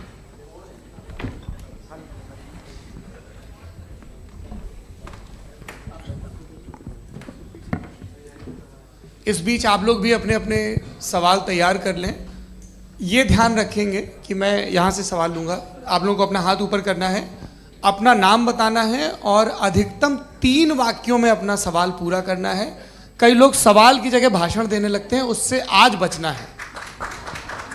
जी मुफ्ती साहब, पहला सवाल आपका, 16 मिनट हैं, हम दोनों लोगों के सवाल लेंगे। जी जी बहुत शुक्रिया। आपकी जो अभी बात हुई बहुत अहम थी, मैं इसको चाहूँगा कि आगे डिस्कस करूँ, लेकिन चूँकि अभी ये वो सेगमेंट है क्रॉस एग्जामिनेशन, तो सबसे पहला सवाल आपसे ये है कि जो मैं इतनी देर से कॉन्टिंजेंसी आर्ग्यूमेंट आपको बता रहा था, ये अकल से ही बता रहा था हजरत, आप ये बताएं कि आप इन्फिनिट रिग्रेस ऑफ कॉजेस को पॉसिबल मानते हैं या नेसेसरी बीइंग के एग्जिस्टेंस को सही समझते हैं? चूंकि 2 ही ऑप्शन हो सकता है, आप ये बताएं। देखिए, आपको मैं ईमानदारी से बात करूं, एक तो मैं कॉन्टिजेंसी वर्ड ठीक से समझता नहीं, और इस वक्त भी जो आपने अंग्रेज़ी के अल्फाज इस्तेमाल किए वो ज़रा थोड़े से मुझे डिफ़िकल्ट और कॉम्प्लिकेटेड लगे, तो आप ज़रा सिंपल ज़बान में सवाल कर सकते हैं? बिल्कुल कर सकता हूँ। जी। यूनिवर्स की हर चीज कॉन्टिंजेंट होने का मतलब ये है कि वो अपने एग्जिस्टेंस में किसी के ऊपर डिपेंडेंट है। जो भी चीज डिपेंडेंट होगी वो चीज इंडिपेंडेंट नहीं हो सकती, तो उसका कोई ना कोई कॉज होगा। तो अब आप क्या समझते हैं कि ये इन्फिनिट रीग्रेस है, यानी कॉज पर कॉज, कॉज पर कॉज, कॉज पर कॉज, और कभी कोई यानी ये एंडलेसली चलता रहा? क्योंकि अगर ऐसा होगा तो हम तो एग्जिस्टेंस में आते ही नहीं। लॉजिकली ये मुत्तफक अलैह चीज है, मुत्तफक अलैह अग्रीड अपॉन। ओके, इस पे हमने एग्री किया था कि मुश्किल शब्द आएगा तो अर्थ बताना पड़ेगा। तो इन्फिनिट रीग्रेस तो पॉसिबल नहीं है, तो कहीं ना कहीं आपको रुकना पड़ेगा ऐसे नेसेसरी जी। बीइंग पर। नहीं, कोई ज़रूरत नहीं रुकने की। किसने कहा आप रुकना पड़ेगा? आप रुकते हैं खुदा पे, आप नहीं रुकते। आप कहते हैं वो हमेशा से, जब उस वक्त से है जब वक्त नहीं था। आप कहाँ रुकते हैं कि अब हुआ था वो? आप नहीं कहते। हम क्यों नहीं मान सकते कि यूनिवर्स जो है और बल्कि मल्टीवर्सेस जो है वो हमेशा से हैं, वो बनती हैं, सब बिगड़ती contingent हैं। एक हमारे यहाँ एक चीज़ है ब्लैक होल, वो समेट लेता है वापस, फिर ब्लास्ट होता है, फिर फैल जाता है। और इसमें हमारी तो खैर कोई औकात ही नहीं है इंसान की। एक छोटे से ज़र्रे पे हम 50-60 साल की उम्र रखते हैं, जो करोड़ों अरबों साल की कायनात है उसमें, और पैदा भी नहायत ही बेहुदा वजह से हुए थे। तो इसमें ये सोचना कि इसकी वजूहात और ये क्यों है, ये डिपेंडेंट है, ये हम देख रहे हैं। क्या मालूम, आप सोचिए कि ये जो फैल रही है कायनात, ये कहाँ फैल रही है, ये कहाँ जा रही है, और ये फैल क्यों रही है? अरे बना ली थी तुमने, रुको भैया, हाँ काफ़ी है। ये फैल क्यों रही है? ये और कौन सी कायनात जिसे मैं दूरबीन से देखता हूँ तो 2 बिलियन लाइट ईयर पे है, उससे मेरा कोई वास्ता ही नहीं है। 2 बिलियन ईयर यानी अगर मैं 80,000 माइल्स पर सेकेंड से चलूँ तो 20 करोड़ साल में वहाँ पहुँच जाऊँगा। इसकी ज़रूरत क्या थी? ये दुनिया, ये कायनात तो इंसान अशरफुल मखलूक़ात के लिए बनाई गई ना। तो ये सब ये टर्म समझ में नहीं आया। इसमें कोई ख़ास समझने वाली बात थी भी नहीं। ये जो अल्टीमेट कहा यह जाता है कि ये जो पूरी यूनिवर्स है, ये जो दुनिया है, ये इंसान के लिए बनाई गई। अच्छा, ये सब इंसान के लिए। क्यों साहब, सही है ना?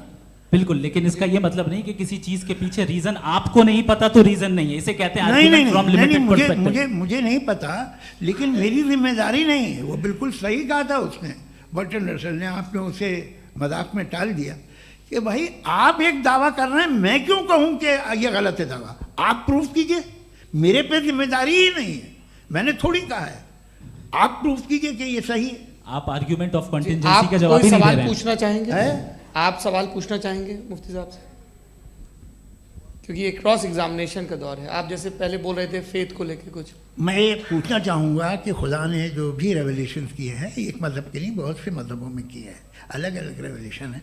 कहीं कुछ एक बातें हैं, कॉन्ट्रडिक्शन भी है आपस में, कहीं कुछ आप कर सकते हैं, कहीं कुछ नहीं कर सकते। ऐसा नहीं है कि सबकी कोड ऑफ मॉरल एक है। तो ये किस्सा क्या है? अब आप ये देखिए कि मुझे कभी कभी लगता है कि जो फुटबॉल फाइनल होता है, लाखों लोग होते हैं, फिर वो टीवी कवर कर करोड़ों लोग, अगर उसमें खुदा की एक बूमिंग आवाज़ आ जाती, मैं गॉड हूँ, तो सारे लोग अभी सुन लेते और टीवी पे भी सुन लेते, किस्सा ख़त्म होता। ये इतनी राजदारी क्या है कि तुम सामने कुछ तो सबूत दे दो हमें सॉलिड। ये कह रहा साहब ये यूनिवर्स कैसे बनी, इससे मसला क्या हल होगा? मैं पूछूंगा आपसे खुदा कैसे बना? क्यों नहीं पूछूंगा कैसे बना? बल्कि वो तो कायनात से कहीं ज़्यादा इंटेलिजेंट है, कायनात से कहीं ज़्यादा कॉम्प्लेक्स। जी वो हमेशा से है, आप कहेंगे मैं मान लूँगा। अच्छा, दोयम वो कादिर मुतलक, यानी कादिर मुतलक का मतलब ओमनीपोटेंट, वो जो चाहे कर सकता है। आपको नौकरी दिलवा सकता है, आपकी अच्छी जगह शादी करवा सकता है, आपके पड़ोसी का मुकदमा हरवा सकता है, आपको जिता सकता है, सब काम करता है। थोड़ा सा माइक क्लोज जी। वो इस दुनिया को चला कैसे रहा है? ये दुनिया कैसे चल रही है? आपको इस पर हैरत नहीं होती? या क़यामत के बाद कभी एक जस्टिस होगा, जब ये बच्चा मर चुका होगा, जिसकी धज्जियाँ उड़ गई बम से, इसको इंसाफ मिलेगा तब? अच्छा, अब जवाब दूं? हाँ जी जी। मैं वही इसीलिए आप की तरफ आता। सबसे पहले आपने रेवलेशन और स्क्रिप्चर्स की बात की, इस पे मैं बात कर सकता हूं लेकिन आज नहीं करूंगा चूंकि वक्त कम है, कभी और इस पे डिस्कस करेंगे। मैं तैयार हूं उस पे भी बात करने के लिए। ये क्योंकि अभी हमारा से topic- राउंड 2 की भूमिका तय हो रही है। Does God exist round 2? जी चूंकि आज गॉड के एग्जिस्टेंस पे बात है तो मैं उसी के रिलेटेड जो है आपके सवालात को एंटरटेन भी करूंगा और मैं भी पूछूंगा। आपने कहा कि आपने साबित ही नहीं किया, जबकि आर्ग्यूमेंट ऑफ कॉन्टिंजेंसी बुनियादी आर्ग्यूमेंट है। आप मुझे कॉन्टिजेंसी का मतलब बताइए, आपका मतलब क्या कॉन्टिजेंसी?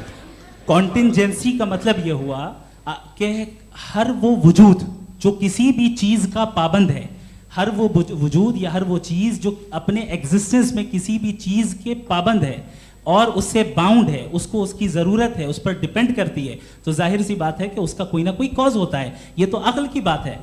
ये आप रीजनिंग की बात करते हैं, मैं वही कर रहा हूं। दूसरी चीज आपने ये बात कही कि इतने बिलियन लाइट ईयर्स दूर है, उसका मेरा क्या लेना देना। फिर मेरे ख्याल से आपको ये नहीं कहना चाहिए I think therefore I am an atheist. आपको सोचना चाहिए, सिर्फ आप एक लिमिटेड दायरे में रहकर नहीं सोचें बल्कि बाहर निकलकर सोचें। आपने तीसरा सवाल किया, आपने 2-3 सवाल एक साथ किए। ऐसी बातें ना कीजिए, कुत्तों को इतराज हो जाएगा आप पे कि आप कुछ भी सोचिए। ये इजाज़त आपको है नहीं, मुझे है।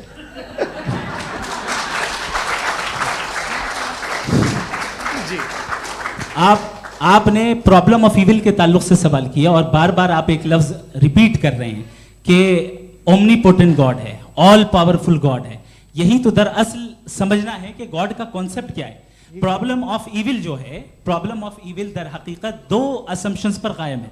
अगर आप इन 2 असम्पशंस को समझ जाएं तो ये प्रॉब्लम नहीं रहेगी, आर्ग्यूमेंट आपको समझ में आ जाएगी कि ये कोलैप्स कर जाता है। पॉइंट नंबर 1, यानी जो आपका सबसे पहला फॉल्स असम्पशन है कि गॉड मर्सीफुल है, ओमनीपोटेंट है, दुनिया में जुल्म हो रहा है। लेकिन आपको ये समझना चाहिए कि हमारे वर्ल्ड व्यू के मुताबिक गॉड सिर्फ ओमनीपोटेंट और सिर्फ मर्सीफुल नहीं है, बल्कि वो ऑल वाइज भी है और वो ऑल नोइंग भी है। उसके हर काम के पीछे हिकमत और विजडम है। ये कोई जरूरी नहीं है कि वो हिकमत और विजडम आपको समझ में आए या मुझे समझ में आए। अगर आप जो समझ रहे हैं उसके मुताबिक आप फैसला कर रहे हैं, ये लिमिटेड पर्सपेक्टिव से आर्ग्यूमेंट है। और इस चीज को हम अपनी दुनिया में, अपने लाइफ में, डेली लाइफ में इस प्रिंसिपल को एक्सेप्ट करते हैं। हम जब किसी डॉक्टर के पास जाते हैं, डॉक्टर के पास जाकर वो अगर उसने हमें कोई दवाई दी है तो हम ये तो नहीं कहते कि जब तक आपके पास जितना नॉलेज और जितना विजडम नहीं है, आपने क्यों ये दवाई दी है, तब तक हम इस चीज को एक्सेप्ट नहीं करेंगे। नहीं कहते, हम उसकी अथॉरिटी को तस्लीम करते हैं। क्यों? क्योंकि उसकी हम जानते हैं कि वो नॉलेजेबल है, वो विजडम वाला है, हमसे ज्यादा नॉलेज और हमसे ज्यादा विजडम है। बताएं सर। नहीं, डॉक्टर में और खुदा में बड़ा डिफरेंस है। डॉक्टर पढ़ा लिखा होता है, एक तो मैं उसकी बात सुनूंगा। 2 ये नहीं, कुछ जवाब तो ये भी नहीं है सर प्लीज, आ आप जाइए, अगर चलिए। सब ऑडियंस से बोलने लगेंगे तो हाँ। फिर मतलब नहीं सिविलाइज्ड बहस का। मतलब आप ये कहें कि चूंकि आप डॉक्टर पे बिलीव करते हैं इसलिए खुदा पे बिलीव किए, क्या ये मिसाल आपको समझाने के लिए। आर्ग्यूमेंट है, इस पे आपको एतराज नहीं है। तो सिंपल बात ये है कि मैं अगर ये यकीन कर लूँ कि एक ओमनीपोटेंट, उसकी मसलहत है, ये जो बच्चे मर रहे हैं ये मसलहत है उसकी, मुझे नहीं चाहिए थी मसलहत। उसकी मसलहत नहीं, यही मसलहत तो की समझना है। मतलब एक्सपीडियंसी। अच्छा, इस आपने अभी मेरी बात पूरी सुनी नहीं। मैंने कहा आपका पूरा आर्ग्यूमेंट 2 फॉल्स असम्पशंस पर है। एक फॉल्स असम्पशन मैंने बता दिया, दूसरा फॉल्स असम्पशन ये है कि इस दुनिया में इविल के होने का कोई गुड रीजन नहीं है, जबकि हमारे पास बाज रीजंस मौजूद हैं, हमारे पास बाज वजूहात मौजूद हैं। अगर इस दुनिया में इविल ना हो तो आप गुड को डिफाइन कैसे करेंगे? अगर जुल्म ना हो आप इंसाफ को समझेंगे कैसे? अगर तारीकी ना हो तो आप लाइट को समझेंगे कैसे?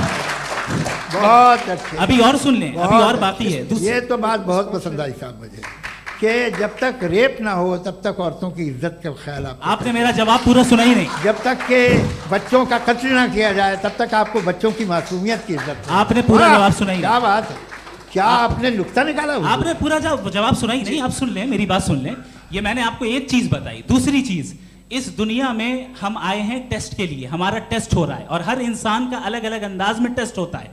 और इस दुनिया में अगर इविल मौजूद है तो वो इविल जरिया है हमारे अंदर ह्यूमन नोबल क्वालिटीज को डेवलप करने का और अलग अलग फील्ड में प्रोग्रेस करने का। और अगर हमारे अंदर और इस दुनिया में इविल नहीं होता तो बताइए टेस्ट का मतलब क्या होता? अगर मैं अपने स्टूडेंट को एमसीक्यूज दूं और उसमें सिर्फ राइट आंसर लिख कर दे दूं और कहूं तुम्हारा टेस्ट हो गया, ये मीनिंगलेस है। इस दुनिया में अगर हम टेस्ट के लिए आए हैं तो जाहिर है गुड एंड इविल दोनों मौजूद है।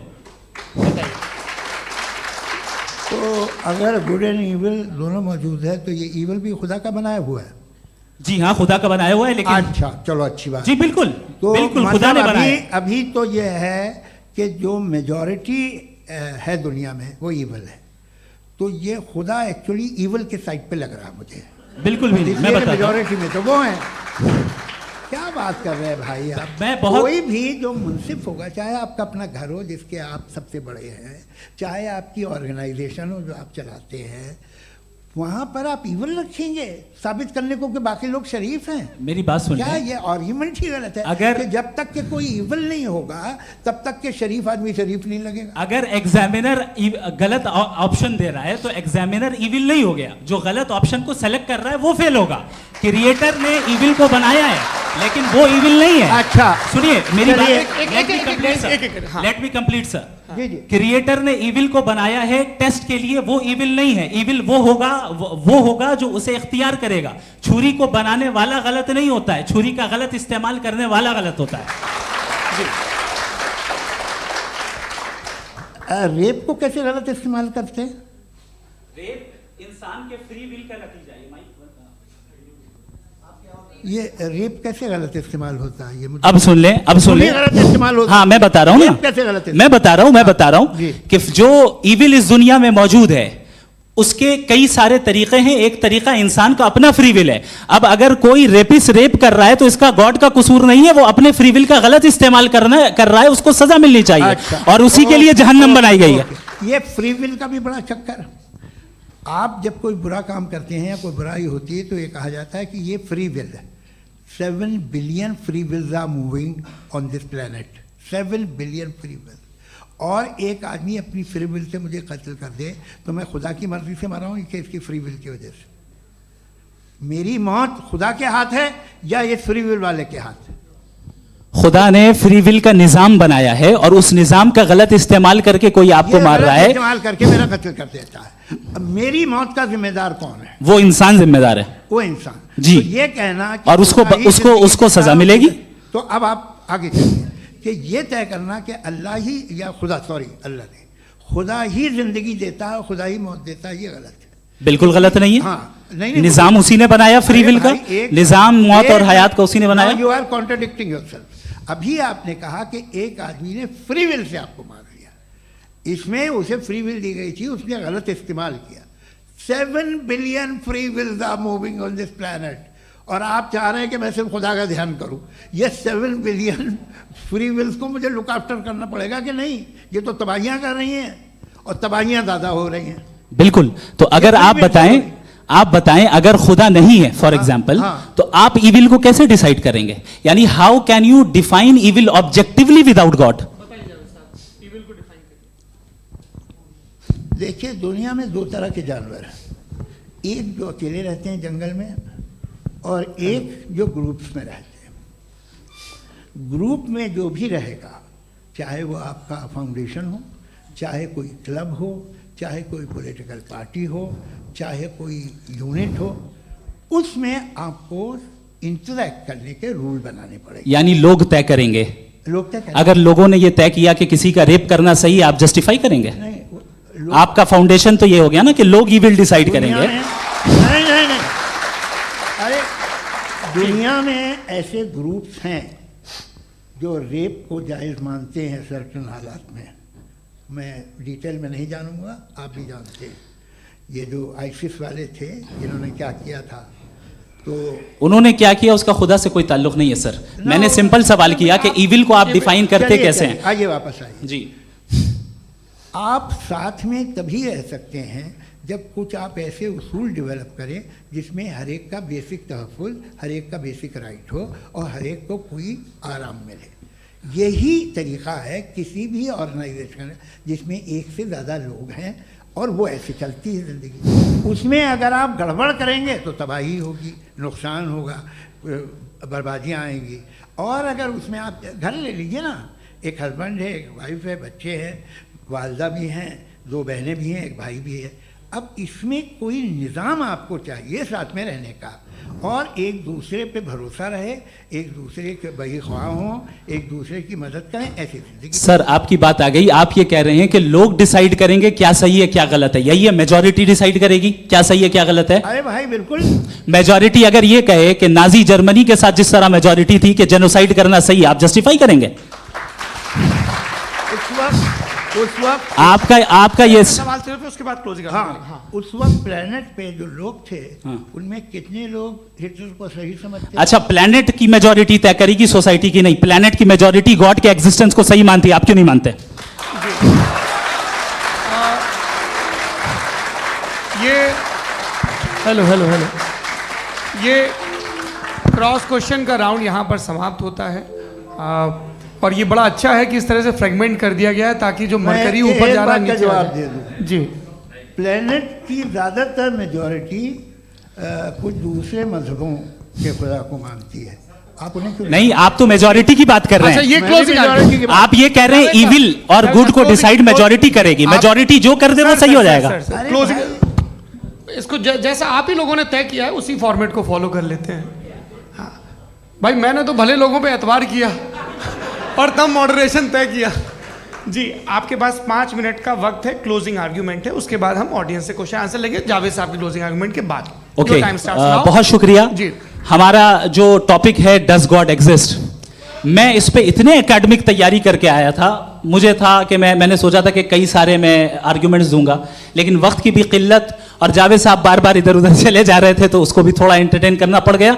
डज गॉड एग्जिस्ट पे मैं एक ही आर्ग्यूमेंट दे पाया। आर्ग्यूमेंट्स बहुत हैं और डेफिनेटिव आर्ग्यूमेंट्स हैं, और मेरे आर्ग्यूमेंट को किसी एक राउंड में भी इन्होंने एंटरटेन नहीं किया और रेफ्यूट नहीं किया, एक राउंड में भी नहीं, एक राउंड में भी नहीं। कौन सा? और ना ही अभी अभी आपका क्लोजिंग आर्ग्यूमेंट आएगा नहीं, वो उसमें। बता देना। Argument of contingency sir. अरे मैं आपसे कई बार कह चुका हूँ कंटीजेंसी का मतलब अब मैं कैसे सर, समझाऊं प्लीज, आपको? आपस में हाँ, आप और प्लीज, कितने प्लीज, आसानी से समझाऊं मैं, मुझे तो नहीं समझ में आ रहा है बस। आप अपनी- sir, argument sir, of contingency Urdu में बोल सकते हैं। हाँ, आप अपनी बात पूरी कर लें जी। आखिरी 4 मिनट। दूसरी चीज, just a minute please ma'am, can I talk? दूसरी चीज ये है कि आपने एक तो इसका जवाब नहीं दिया, दूसरा आपने गॉड के ना होने पर कोई डेफिनेटिव आर्ग्यूमेंट नहीं दिया, सिर्फ मजहब पे बात कर रहे हैं आप। मजहब तो आज हमारा टॉपिक ही नहीं था, आज तो हमारा टॉपिक हो, आप मजहब से ले लेकर आईएस तक चले गए। भाई हमारा क्या ताल्लुक है उससे? We condemn them. और उसका गॉड से क्या ताल्लुक है? अगर कोई गलत काम कर रहा है, किसी ने किसी को कत्ल किया, किसी ने किसी का रेप किया, उसको सजा मिलनी चाहिए। और आपके पास कोई भी rational strong foundation of morality नहीं है। आपने कहा कि मेजॉरिटी तय करेगी सोसाइटी की, वो सही होगा। मैंने कहा हिटलर को फिर आप सही कहेंगे, नहीं नहीं नहीं नहीं, प्लैनेट की सोसाइटी की मेजॉरिटी तय करेगी। तो प्लैनेट की मेजॉरिटी गॉड के एग्जिस्टेंस को मानती है, आप कह रहे हैं ये रिलीजियस है। तो यानी आपके पास कोई स्ट्रॉन्ग फाउंडेशन नहीं है ऑब्जेक्टिव मोरालिटी का। ऑब्जेक्टिव मोरालिटी का अगर कोई फाउंडेशन है तो वो सिर्फ गॉड है, गॉड है, गॉड है। थैंक यू जी, ये मुफ्ती शमाइल नदवी साहब का क्लोजिंग आर्ग्यूमेंट था। अब हमारे पास जी, मैं जी ये बड़ा अच्छा है कि दोनों लोगों को मॉडरेटर से शिकायत भी और बोल रहे हैं भाई हमारी शाबाशी भी तो करते चलो। अब मेरी बात जी, नहीं समझ में। आपके पास जावेद अख्तर साहब 5 मिनट का वक्त है, ये आपका क्लोजिंग आर्ग्यूमेंट है। टाइम रीसेट कर दें जी। देखिए, बहुत सारी बातें हैं। गॉड का डेफिनेशन दुनिया के किसी भी रिलीजन में है कि वो ओमनीपोटेंट है, ओमनीप्रेजेंट है, he is just, he is kind, he loves you and so on. मैं जब दुनिया देखता हूँ तो मुझे कोई ऐसा सुप्रीम पावर यहाँ दिखाई नहीं देती है जो इंसान की बहबूदी के लिए कुछ कर रही हो, कमज़ोर को बचा रही हो, मदद कर रही हो, जालिम को पीछे हटा रही हो। मैं नहीं देखा, तारीख़ में नहीं। एक तो अगर है और ये देख रहा है तमाशा, तो उसका होना न होना बराबर है। दोयम ये कि ये जो है, जब आप ये कहते हैं कि कायनात जिसकी कंटीजेंसी है, मैं देखिए वो लफ्ज़ इस्तेमाल किया मैं, तो ये कैसे हो सकती है भाई? और फ़ौरन आप सरेंडर कर देते हैं कि जाहिर है कि इसका बनाने वाला तो इससे 10,000 गुना ज़्यादा कॉम्प्लिकेटेड होगा। उस पर आपके होने पे कोई इतराज़ नहीं है। उसे वो टाइमलेस है, वो पहले से था, टाइम तो बहुत बाद में आया। ये सब आप मानने को तैयार है जिसका आपके पास कोई सबूत नहीं, आपके पास कोई रीज़न नहीं है। आपकी तारीख क्या है मजहबों की?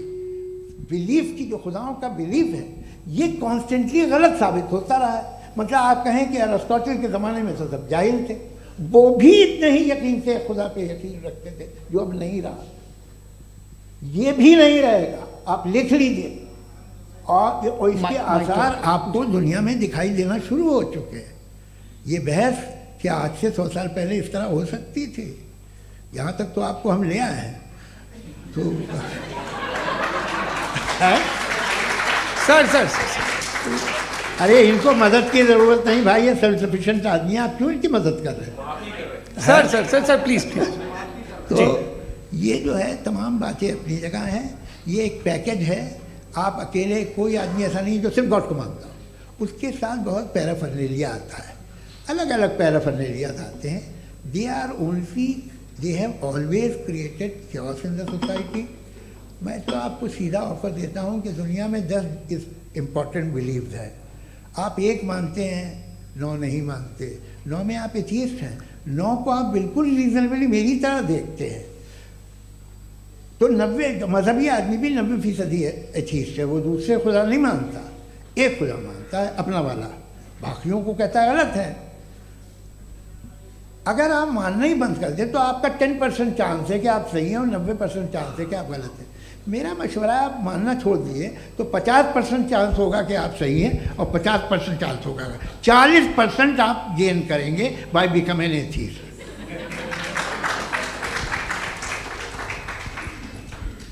ये एक फरसूदा ख्याल है, ये ख़त्म हो रहा है।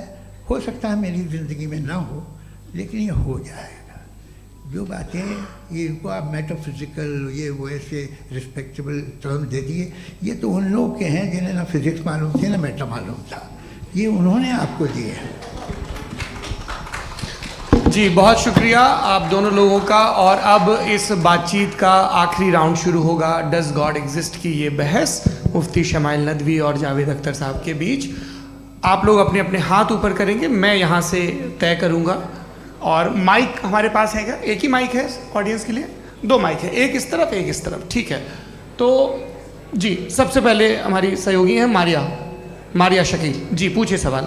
थोड़ा सा रुकेंगे ताकि कैमरे का फ्रेम आप पर आ जाए, आपकी तो प्रैक्टिस है टीवी की। जी नदवी साहब, मैं खुदा को मानती हूँ, पहले मैं इसी प्रमाइस से शुरू कर रही हूँ और ये बता रही हूँ आपको, मैं मानती हूँ। लेकिन कुछ सवाल हैं जो जावेद साहब ने उठाया, उसका जवाब आपको देना चाहिए। पहला सवाल ये कि गज़ा में सालों से छोटे बच्चे मर रहे हैं, वो उनको, अगर खुदा मर्सीफुल है, हम मानते हैं कि अल्लाह ताला में बहुत ताकत है, तो वो बच्चे क्यों मर रहे हैं? दूसरी बात ये कि अगर कंटिजेंसी की जो आप बात करते हैं, पूरे मुस्लिम ममालिक मिल करके भी उन गज़ा के बच्चों को क्यों नहीं बचा पा रहे हैं? क्योंकि अगर वो चाहते, क्योंकि अल्लाह ताला उन पर हुकूमत करते हैं, सब पर हुकूमत करते हैं, तो वो उनको क्यों नहीं बचा? जी थैंक यू वेरी मच। बहुत अच्छा किया आपने इस चीज़ को जिक्र कर दिया, मैं इसको और अच्छे से एक्सप्लेन करने की कोशिश करता हूँ। देखें, जहाँ तक आपने कहा कि गज़ा के बच्चों को मारा जा रहा है, देखें 2 वर्ल्ड व्यू है, एक एथीस्टिक वर्ल्ड व्यू, एक थीस्टिक वर्ल्ड व्यू है। बच्चे मर रहे हैं दोनों वर्ल्ड व्यू में, लेकिन हमारा वर्ल्ड व्यू कह रहा है कि रिकॉम्पेंस है, ये कह रहे हैं कि उनका मरना बेकार जाने वाला है, कोई उसका रिकॉम्पेंस नहीं है, चूंकि इनके यहाँ आखिरत और अल्लाह का कोई तसव्वुर या गॉड का कोई तसव्वुर नहीं है। आपने ये सवाल किया कि गॉड मर्सीफुल है, क्यों नहीं रोकता? ये मैंने बताया कि ये मिसकंसेप्शन है लोगों के दरमियान कि गॉड को सिर्फ मर्सीफुल और ओमनीपोटेंट समझते हैं। गॉड के सिर्फ यही 2 एट्रीब्यूट्स नहीं हैं, गॉड के कई सारे एट्रीब्यूट्स हैं, उनमें से अल हकीम भी है, उनमें से ऑल वाइज भी है, ऑल नोइंग भी है। लिहाजा अगर इस दुनिया में किसी को तकलीफ आ रही है और गॉड उसको नहीं रोक रहा है, वो इसलिए नहीं रोक रहा है चूंकि इंसानों को फ्री विल दिया गया है।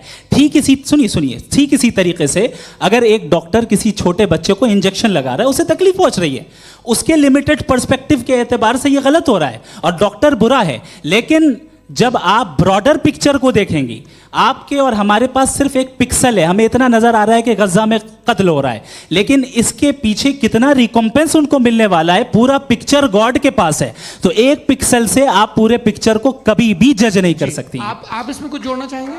आपको कुछ बोलना है इसमें? भैया आपने बहुत अच्छा जस्टिफिकेशन दिया। या आप वो जो वहाँ के प्राइम मिनिस्टर इजराइल के उन्हें भेजिए, वो बहुत खुश होंगे। जी, आप अगला जस्टिफिकेशन दे देना कि अगर गॉड नहीं है तो बच्चे क्यों मर रहे हैं, आप बताएं। जी, वो ये सवाल पूछ रहे हैं कि अगर आप ईश्वर का अस्तित्व नहीं मानते हैं तो उन बच्चों की मौत को आप कैसे इंटरप्रेट करते हैं? भाई ये दुनिया जो है, जो ताकतवर लोग होते हैं वो एक नाइंसाफ़ी करते हैं। तो ये अच्छा काम है आपके नजदीक, तो नेचर नाइंसाफी पे मबनी है। अरे मेरे भाई, आप नेचर की कहाँ बात कर, मैं तो इंसान की बात जी, कर ये रहा तो फिर क्रॉस जब मैं इंसान की बात कर रहा था आप नेचर की बात करने लग क्रॉस गए। एग्जामिनेशन नहीं, हूँ। हाँ अब आप मुझे बोलने नहीं देंगे तो अलग बात है, आप बोलिए, मैं मुझे कोई चीज़ जल्दी नहीं। जी, नहीं ये क्रॉस नहीं, एग्जामिनेशन एक है। मिनट हाँ। रुकिए। क्रॉस मुझे एग्जामिनेशन। बोल तो लेने दीजिए। जी, बोलिए। ठीक है। बात ये है कि ह्यूमन सोसाइटी तभी साथ में रह सकती है जब वो मोहब्बत से, एकता से, एक दूसरे के एहतराम करके रहे। इसके अलावा पॉसिबल नहीं है, अकेले तो इंसान रह ही नहीं सकता। वहाँ पर कुछ लोग हैं जो फाउल करते हैं। वो फाउल हम हमेशा से तारीख में होता आया है। आज ये हो रहा है, जो हो रहा है बहुत बुरा हो रहा है, बहुत जालिमाना है, बहुत जाबराना है। उसको आप कहें कि ये बच्चों को कॉम्पनसेशन मिल जाएगा या इसकी इंजेक्शन है, इंजेक्शन तो हेल्थ के लिए दिया जाता है। आप ये कह रहे हैं कि ये बच्चों की जो धज्जियां उड़ रही हैं ये इंजेक्शन है, ये विटामिन टेस्ट का। है, ये टेस्ट है और उस टेस्ट में अब उनको हम अगले उनको सवाल ऐसा रिकॉम्पेंस मिलेगा जो आपके तस्वुर के बाहर है। ये आप 3 बरस के बच्चे को बारूद से उड़ा के टेस्ट ले रहे हैं। वाह, वो नहीं ले रहा है, खुदा नहीं उड़ा रहा है, इजराइल उड़ा रहा है। जी, ये तो उसको कंडेम अगला करें। सवाल लेते हैं। अगला सवाल लेते हैं प्रोफेसर पुरुषोत्तम अग्रवाल। मुफ्ती साहब, एक निवेदन आपसे है कि कम से कम थोड़ा सा माइक क्लोज एक रिलीजियस और फिलोसफिकल कर मैं प्लीज। एक रिलीजियस और फिलोसफिकल ट्रेडिशन है जो ब्रह्मांड को यानी यूनिवर्स को ही अंतिम मानती है। सर्वम खलु इदम ब्रह्मम, this is Chandogya Upanishad and it completely rules out the existence और नेसेसिटी, आपके शब्दों में necessity of a creator. The creation itself is the creator. तो एक मिनट प्लीज। दूसरा जो सवाल आपने अभी, जो आप बार बार कह रहे हैं कि भगवान विद्वान भी है, वाइज, सब जानने वाला, तो अगर विजडम में दुनिया भर के पापों और अत्याचारों को बर्दाश्त करना शामिल है तो फिर इसका मतलब ये हुआ कि अगर मैं फ्री विल से उसको अपोज करता हूं तो ईश्वर की विजडम और मेरी फ्री विल में कॉन्ट्राडिक्शन है। Because when I am opposing whatever is happening in Gaza, then I am opposing the God's will और गॉड्स विजडम। जवाब लेते हैं क्योंकि तो गॉड की विजडम में, एक मिनट सर प्लीज सर, ये एक जुमला, गॉड की विजडम है कि गाजा में जो कुछ हो रहा है वो हो रहा है, मैं उसको अपोज कर रहा हूं तो मैं गॉड की विजडम के खिलाफ जा रहा हूं। एक सवाल। दूसरा ये नहीं, आपने दो ऑलरेडी। सर आप और सवाल कर लें लेकिन मुझे दो जवाब दे सर, दीजिए। सर, पहले आपने ये सर, कहा, सर, सुनिए मेरी बात सुनिए। भाई इजराइल के गॉड के मुताबिक तुम्हारा ठीक हो रहा है ना? प्रोफेसर, नहीं हो रहा है, सीख नहीं हो रहा है, मैं बता रहा हूं क्या हो रहा है। आप तशरीफ रखिए, मैं बता रहा हूं क्या हो रहा है। Late me complete please. एक सेकंड गाइस, एक सेकंड। ये देखिए, ऐसा है कि ये सब बड़ा आपस में विचार विमर्श के बाद ये तय हुआ था कि कुछ नियम बना लिए जाएं ताकि एक टाइम बाउंड बातचीत चले। और भाई साहब, आप बड़ा जरूरी काम कर रहे हैं लेकिन कैमरे के फ्रेम में आके उस काम को गड़बड़ कर दे रहे हैं। ठीक है गुरु, अब मेरे को कहीं का गुस्सा कहीं निकालना था, सॉरी। नहीं, कोई गुस्सा नहीं है जी। तो प्रोफेसर ने सवाल पूछे, आप उनके जवाब दें और थोड़ा ये सब लोग थोड़ा ख्याल रखें भाई, सवाल संक्षिप्त रखें जी। आपने दो सवाल किए। सबसे पहला ये कहा कि हमारे पास ये कॉन्सेप्ट है कि ये यूनिवर्स खुद नेसेसरी बीइंग है, creation itself is the creator. How irrational is this कि मैं एग्जिस्ट करूंगा बाद में लेकिन अभी एग्जिस्ट कर भी रहा हूं, यानी एक ही टाइम में एग्जिस्ट भी कर रहे हैं, नहीं भी कर रहे हैं। This is not true. दूसरी चीज आपने कहा कि अगर इजराइल में, सॉरी माफ कीजिएगा, Israel doesn't exist, occupied Palestine में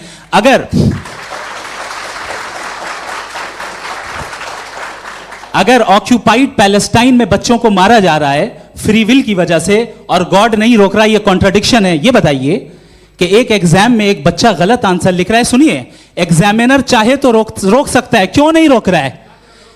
ये कॉन्ट्रडिक्शन है, ये कॉन्ट्रडिक्शन नहीं है। माइक नहीं सर, ये आपस में जी, ये क्या आपका सवाल?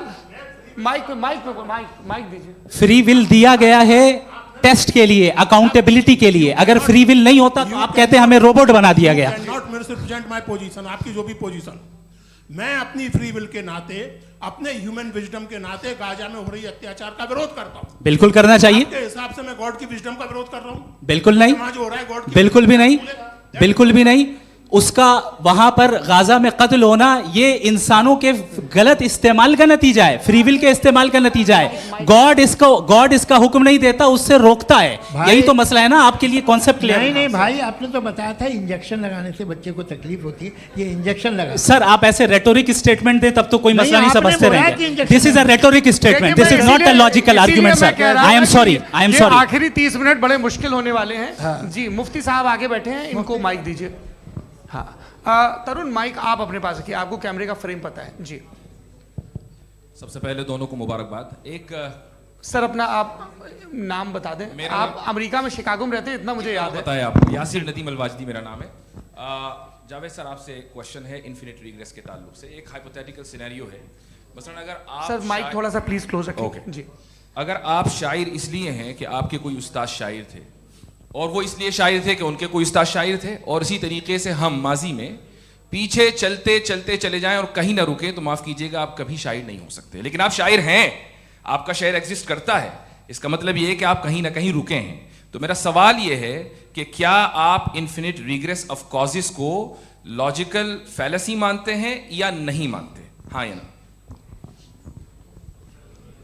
मैं इन्हें लॉजिकल फैलेसी नहीं मानता हूँ, लेकिन मेरा प्रॉब्लम यह है कि जब मैं नहीं मानता हूँ तो I will continue with this logic जो फैलेसी नहीं हो। आप एक जगह रुक जाते हैं जाके, आप कहते हैं ये गेंद कैसे बनी, ये जजीरा कैसे बना, ये समंदर कैसे बना, ये ज़मीन कैसे बनी, और अचानक गॉड पे जाके आपको ब्रेक लग जाता है। एक बार आप सवाल नहीं करते कि भाई इनको बनाने वाला तो इनसे भी कॉम्प्लिकेटेड होगा, वो कैसे बना, उसके बारे में आपने इत्मीनान कर लिया, वो हमेशा से है। तो अगर आप उसे हमेशा से मानते हैं तो फिर ये मान लीजिए कि कायनात हमेशा से है, क्या तकलीफ है? फिर हम वजूद में नहीं आते ना। जी हैं? हम मौजूद नहीं। अच्छा सर क्यों नहीं हो मैं सकता? बताऊं प्लीज प्लीज। जैसे मैंने मिसाल दी आपके शेर की। आपका शेर कभी वजूद में ना आता अगर शायर इसी तरह चलते रहते हमेशा। जी माइक मेरे ख्याल से एक सेकंड, इन्फिनिट रिग्रेस का कॉन्सेप्ट क्लियर नहीं हो पाया, ऐसे रहने दें, लेट्स मूव ऑन सर। ठीक है। हाँ थोड़ा सा मॉडरेटर का भी ख्याल रखें। नहीं नहीं आपने तो रखा है, आपने रखा है। यहाँ पे गौहर रजा साहब हैं, वो भी एक सवाल पूछना चाहते हैं। माइक यार नीचे से ऑन कर दिए, नीचे।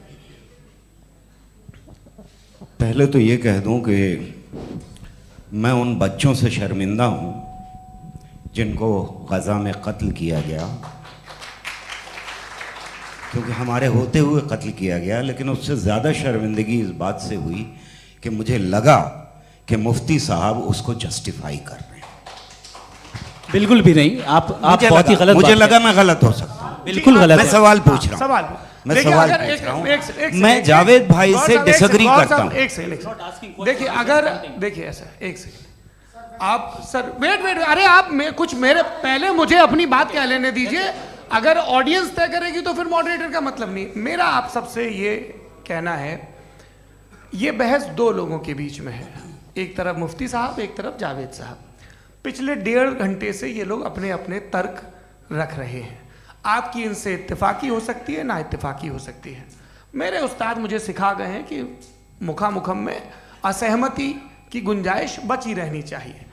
अगर मैं आपकी बहुत इज्जत करता हूं गौहर साहब, आपने जो कमाल की किताबें लिखी, साइंटिफिक टेम्परामेंट, लेकिन मेरी ये गुजारिश है आप सबसे कि यदि आप इन लोगों ने जो बोला उन पर टिप्पणियां करेंगे तो ना वक्त की पाबंदी रहेगी, ना वो अनुशासन। आप सवाल पूछ लें, उस सवाल में जो बात आ जाए वो आ जाए। मैं जावेद साहब से डिसएग्री करता हूं, इसलिए जावेद साहब से सवाल पूछ रहा हूं। आपका सवाल जावेद अख्तर साहब से। और सवाल ये है मेरा कि जावेद साहब ने कई बार लॉजिक का इस्तेमाल किया कि साइंस में लॉजिक है और रिलीजन में लॉजिक नहीं है। मेरा ख्याल ये है कि रिलीजन में भी लॉजिक है, लेकिन उस लॉजिक की बेसिस ये है कि आप रुक जाते हैं, जिसका जिक्र जावेद साहब ने बार बार किया, यानी खुदा के तसव्वुर पे आते हुए, गॉड के तसव्वुर पे आते हुए रुक जाते हैं। और इसमें सवाल पूछना मतलब फॉरबिडन होता है। सवाल ये है कि क्या जावेद साहब इससे एग्री करते हैं कि साइंस की लॉजिक अलग है और रिलीजन की लॉजिक अलग है? बताइए सर। देखिए 3 चीज़ें हैं, साइंस है, एक है मंतिक है, इस्तिदलाल है, और एक जो है कुछ भी नहीं है, फेथ है, अकीदा है। मैं अकीदे की लॉजिक का कायल नहीं हूँ। मुझे आप इस्तिदलाल से, लॉजिक से, रीज़न से समझाइए, मैं मानने को तैयार हूँ, मेरा क्या नुकसान होगा। लेकिन ये कि अकीदे पे मैं नहीं जा सकता हूँ। अकीदे का मतलब है कि तुम ये मान लो, सवाल ना करो, ये नहीं। आप सारी बातें करके, बड़ी साइंटिफिक बातें करके एक जगह जाके खुदा के वजूद पे रुक जाते हैं, सरेंडर कर देते हैं। मैं सरेंडर करने को तैयार नहीं। That's all. जी, ये आगे सर बैठे हुए हैं, इनको माइक दीजिए। भाई वो आप पूछना चाह रहे थे ना भाई? हाँ, नहीं मैं ये थैंक यू जी, आपका नाम? आसिम इफ्तिखार। आसिफ जी, पूछिए। सर, जावेद सर से सवाल है कि आपने अपने क्लोजिंग माइक थोड़ा करीब रखिए। अपने क्लोजिंग स्टेटमेंट में ये बात कही थी कि मज़हब का जो फ्यूचर है वो ज़्यादा दिन नहीं जाने वाला है, लेकिन मैं देख पा रहा हूँ कि जो ऑक्सफोर्ड यूनिवर्सिटी की एक स्टडी है 2011 में हुई है, जिसके 50 एकेडमिशियंस ने इसको अंजाम दिया था, उसमें वो ये कहते हैं कि जो फेथ इन गॉड है वो इनबिल्ट है ह्यूमन नेचर के अंदर, जिसको हम कहते हैं फितरत के अंदर शामिल है वो। और वो ये कहते हैं कि अगर कोई ये समझता है कि मज़हब को वो ख़त्म कर देगा तो ये उसकी गलत फहमी है। तो आप इसके बारे में, इस स्टडीज़ के बारे में क्या कहते हैं? ठीक है, मैं उनसे एग्री नहीं करता हूँ। वो कौन से प्रोफेसर होंगे, ऐसा उनके क्या पास डेटा है, इन्होंने डेटा के बेस होगा। डेटा क्या हो सकता है? फ्यूचर का डेटा तो नहीं हो सकता ना उनके पास, प्रेजेंट का डेटा हो सकता है। डेटा आपने सुना 100 साल पहले का बाद का डेटा? मैंने तो नहीं सुना आज तक। तो आज उनकी ये राय है और होगी राय, ठीक है। दुनिया में तरह तरह की राय है लोग, लेकिन मैं समझता हूँ कि वक्त के साथ इंसान ज़्यादा से ज़्यादा रीज़नेबल और लॉजिकल होता जा रहा है। आज आप देखिए वेस्टर्न यूरोप में क्या परसेंटेज है नॉन बिलीवर्स की, बहुत हाई। वहाँ चर्च खाली पड़े होते हैं। तो अल्टीमेटली तो इंसान कोई ऐसी बात बहुत अरसे तक नहीं मान सकेगा, चाहे गलत या सही, जो उसे, उसके दिमाग को, उसके जहन को, उसकी लॉजिक को अपील न करे। वो कह रहे हैं तो ऑक्सफोर्ड के होंगे तो कैम्ब्रिज के होंगे, तो मुझे क्या लेना देना। उनका डेटा मुस्तकबिल का नहीं हो सकता है। जी, दीपक, हाँ पूछिए। मैं आऊँगा, अभी पीछे की साइड भी आऊँगा, माइक वहीं भेजूंगा 2-3 साल के लिए। जी जावेद साहब, आपसे सवाल है। नमस्ते। अरे भाई सर, अगर आप ही लोग को तय करना है तो फिर 200 लोग तय कर लें। ये एक साथ नहीं sir, please don't do this sir. Everybody has a right sir, but we can only take selected questions. No sir, अरे ये भाई, यंग लोग भी आराम हैं से। तो इनकी ये अब उतने यंग, भाई आप यंग हैं कि नहीं हैं? एक मिनट, वो कह रहे हैं वो भी आइए, यंग हैं पूछ रहे हैं ना साहब, भाई। आप उनकी नौजवानी पर दावा उनको ही करने थे। हाँ मुफ्ती साहब, आप यंग, हाँ पूछे। अरे भैया सर, मेरा सवाल ये है, कुछ इनसे भी तो पूछो। जी नहीं, बस आपसे एक सवाल है। जैसे थीस्टों के पास, अपने जो ईश्वर को मानते हैं, उनके पास अपने सोशल गेट टुगेदर्स हैं। 5 रोज़ आज क्रिसमस आने वाला है, होली है, दिवाली है, ईद है। एथिस्ट क्या ऑफर कर रहे हैं? मतलब मैं इनकी दुकान से बोलूं, मैं आना चाहता हूं उस तरफ, पर मैं अट्रैक्ट नहीं हो पा रहा हूं। मैं सोशल गेट टुगेदर्स क्या है आपके पास? वो ये कह रहे हैं कि जो धार्मिक लोग हैं, अलग अलग धर्म के लोग, उनके उत्सव त्योहार, कॉन्ग्रेगेशन बहुत हैं। अब आपको मैं एक सुनाता हूँ, यहाँ हिस्टोरियन भी बैठे हैं। मृदुला जी, आप बताइएगा सही है कि नहीं। ये एक कॉन्स्टेंटाइन, एक ग्रीक रोमन बादशाह था, जो क्रिश्चियनिटी आने के 400 साल बाद उसने डिसाइड किया कि मैं क्रिश्चियन हो जाऊंगा, मेरी पूरी स्टेट कैंसिल हो जाएगी। उस ज़माने में ऐसे ही होता था, राजा जो धर्म इख्तियार करता था वो जनता भी कर लेती थी। इसलिए कि वो हो गया था बैंकरप्ट, और उसे जो मेडिटेरियन कोस्ट के रिच क्रिश्चियन वो थे मर्चेंट, उससे पैसा चाहिए था। तो उसने कहा यार क्रिश्चियन हो जाओ। तो उसने अपने वजीर से कहा कि भाई ये हिस्ट्री है कि अब हम लोग क्रिश्चियन हो जाते हैं। पहले सर हो जाएंगे, कोई प्रॉब्लम नहीं है, लेकिन एक प्रॉब्लम ये है कि 17 दिसंबर से 25 दिसंबर तक जो पेगन फेस्टिवल होता, जो पेगन्स थे वो लोग, जो फेस्टिवल होता है वो बंद हो जाएगा, इसलिए कि हम क्रिश्चियन हो गए तो होगा नहीं। तो वो बच्चों को बहुत बुरा लगेगा, पब्लिक को बहुत इन्जॉय करते हैं, खासतौर से 25 को मेन डे। तो उसने कहा हाँ ये तो सही कह रहे हो। ये जीसस क्राइस्ट की पैदाइश कब थी? कहले साहब वो अप्रैल में थी। नहीं, कट करो, वो 25 दिसंबर को है। यह हकीकत है जी। और 400 साल बाद क्रिश्चियनिटी के अप्रैल से दिसंबर ले आए, और इसलिए कि यहाँ पेगन फेस्टिवल होता था। अब मनाते हैं आप आराम से। ये जो सारे फेस्टिवल हैं ये रिलीजन से, हर एक को एक इंटरटेनमेंट डिपार्टमेंट चाहिए होता है अपनी कंपनी चलाने के लिए। तो ये रिलीजन ने, ये सेकुलर त्योहार थे जिन्हें रिलीजन्स ने ले लिया है। ये मौसम के थे, फसलों के थे, किसानों के थे, उसको आपने लेके रिलीजियस रंग दे दिया। ये कोई रिलीजन से थोड़ी आए हैं आप। अच्छा हमें देखिए, हम तो मुल्द हैं, हम ईद मनाते हैं, हम दिवाली मनाते हैं, हम होली मनाते हैं, हम क्रिसमस मनाते हैं। बम्बई की फिल्म इंडस्ट्री की सबसे बड़ी होली हमारे घर में, सबसे बड़ी ईद हमारे घर में। वो हमारे सोशल वो है, हमारे हेरिटेज है। ऐसा थोड़ी है कि we will throw the baby along with the water. ये तो अच्छी चीज़ है, इन्हें रखो, जो बेकार है फेंक दो। जी हाँ, हेलो जी, मेरा सवाल नादवी जी से है। जैसा कि आपने बोला कि गॉड टाइम के भी परे हैं और गॉड इतनी कॉम्प्लेक्स चीज़ है कि उसे ह्यूमन माइंड समझ नहीं सकता, और गॉड ने अर्थ पे फ्री विल भी दे दी है, तो आप अपना वक्त ज़ाया क्यों कर रहे हैं गॉड के बारे में बात करके? अपन को तो बात करनी चाहिए कि सोसाइटी को बेहतर कैसे करें। जी, मैं गॉड वही बताता है सोसाइटी को कैसे बेहतर करे। अभी मैं आपका जवाब देता हूँ। आपने कहा कि टाइम पे वो एग्जिस्ट नहीं करता, सो मेरा सवाल ये है कि जैसा आपने बोला कि गॉड बहुत ही कॉम्प्लेक्स चीज़ है, मैंने कहा ही नहीं कि कॉम्प्लेक्स है, तो आपके अल्फाज हैं। कॉम्प्लेक्स का लफ्ज गॉड के लिए सुइटेबल नहीं है। क्यों? क्योंकि कॉम्प्लेक्स वो चीजें होती हैं जो ऑब्जेक्ट हो। God is not an object जिसको आप इंस्ट्रूमेंट के जरिए लेबोरेटरी में जाके टेस्ट करें, oh it's very complex. No, वो कोई कार का इंजन नहीं है। मेरा वो फिलोसॉफिकली नेसेसरी बीइंग ऐसी बीइंग है जो सिंपल बीइंग है। हाँ, आप उसको मुकम्मल तौर पे उसकी तमाम हिकमतों को जान ले और हर चीज को जान ले, ये पॉसिबल नहीं है, क्योंकि वो ऑल वाइज है, आप ऑल वाइज नहीं है, और वो खुदा है, वो आपको सारी चीजें बता दे, ये जरूरी नहीं। मेरा सवाल ये नहीं था, मेरा सवाल ये था कि जब गॉड इतना परे है इस दुनिया से कि उसने अर्थ पे फ्री विल भी दी है, हम सब ह्यूमंस की फ्री विल है, और जो सोसाइटी में हो रहा है वो अपन लोग डिसाइड करेंगे, तो अपन लोग डिसाइड नहीं करेंगे ना, अपन लोग डिसाइड नहीं करेंगे। गॉड जो है, गॉड ने वो उसकी जात, उसकी एग्जिस्टेंस टाइम एंड स्पेस से परे है, लेकिन वो हमारा टेस्ट ले रहा है और उसी गॉड ने हमें बताया कि तुम्हें क्या करना है क्या नहीं करना है, तो जाहिर है उस गॉड की बात सुनेंगे ना हम। जी, वो पीछे एक चश्मा लगाए जो मैम खड़ी हैं, उनको दीजिए। हाँ, आप जी जी बिल्कुल आएंगे। देखिए मैं कोशिश कर रहा हूँ सब तरफ जाने की। हाँ, उनको दीजिए माइक। जी,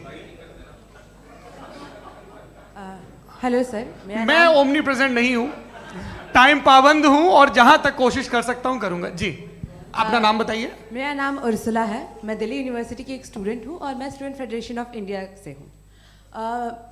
मेरा सवाल मुफ्ती जी से है कि इस हॉल के इस कमरे में बैठ के हम लोग रेप की मोरालिटी के बारे में फिलोसफिकली बात तो कर सकते हैं, बट असलियत ये है कि रोज़मर्रा की ज़िंदगी में औरतें रेप के थ्रू गुजरती हैं, और हम लोग सिर्फ नंबर्स पे इस तरह नहीं देख सकते, क्योंकि कितनी औरतें हैं इन कंट्रीज़ में जहाँ पे आप बता रहे हैं कि केसेस कम हैं, जिनका एक्सेस है कि वो जाके केस फाइल कर सकें।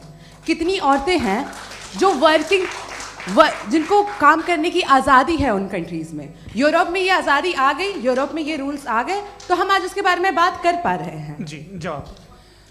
आपने ये कहा कि कमरे में बंद होकर हम लोग इस पर फिलोसफिकली बात कर सकते हैं, लेकिन हकीकत में क्या हो रहा है, वो ग्राउंड लेवल पे क्या हो रहा है, जो बहुत गलत हो रहा है, और वो सफ़र कर रही हैं। आई अग्री, बहुत गलत हो रहा है, और जो गलत हो रहा है उसको हमें रोकना है। और क्यों रोकना है, वो गलत क्यों है? हमारे पास इसका ऑब्जेक्टिव फाउंडेशन है, इनके पास उसका ऑब्जेक्टिव फाउंडेशन नहीं है। मैं ये कहना चाह रहा हूँ कि जहाँ पे भी जुल्म हो रहा है, जहाँ पे भी औरत पे जुल्म हो रहा है, या उसकी इज्जत लूटी जा रही है, या उसे तकलीफ पहुँचाई जा रही है, और सिर्फ औरत नहीं, किसी इंसान के ऊपर भी जुल्म हो रहा है, तो उसके खिलाफ खड़ा होना, ये मॉरलिटी हमारे पास गॉड के पास से आई है। वरना जावेद साहब तो कह रहे हैं कि जो है मेजॉरिटी डिसाइड करेगी, तो मेजॉरिटी तो कभी भी बदल सकती है।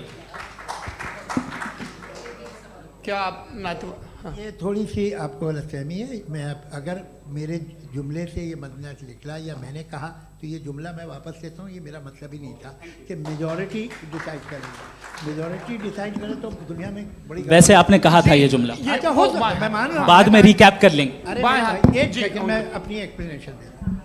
मुनासिब बात यह है कि हम सब के सब दिल में जानते हैं कि क्या अच्छा है क्या बुरा है, हमें पता है अच्छी तरह से। जो लोग बुरे काम करते हैं उन्हें भी मालूम अच्छा क्या है।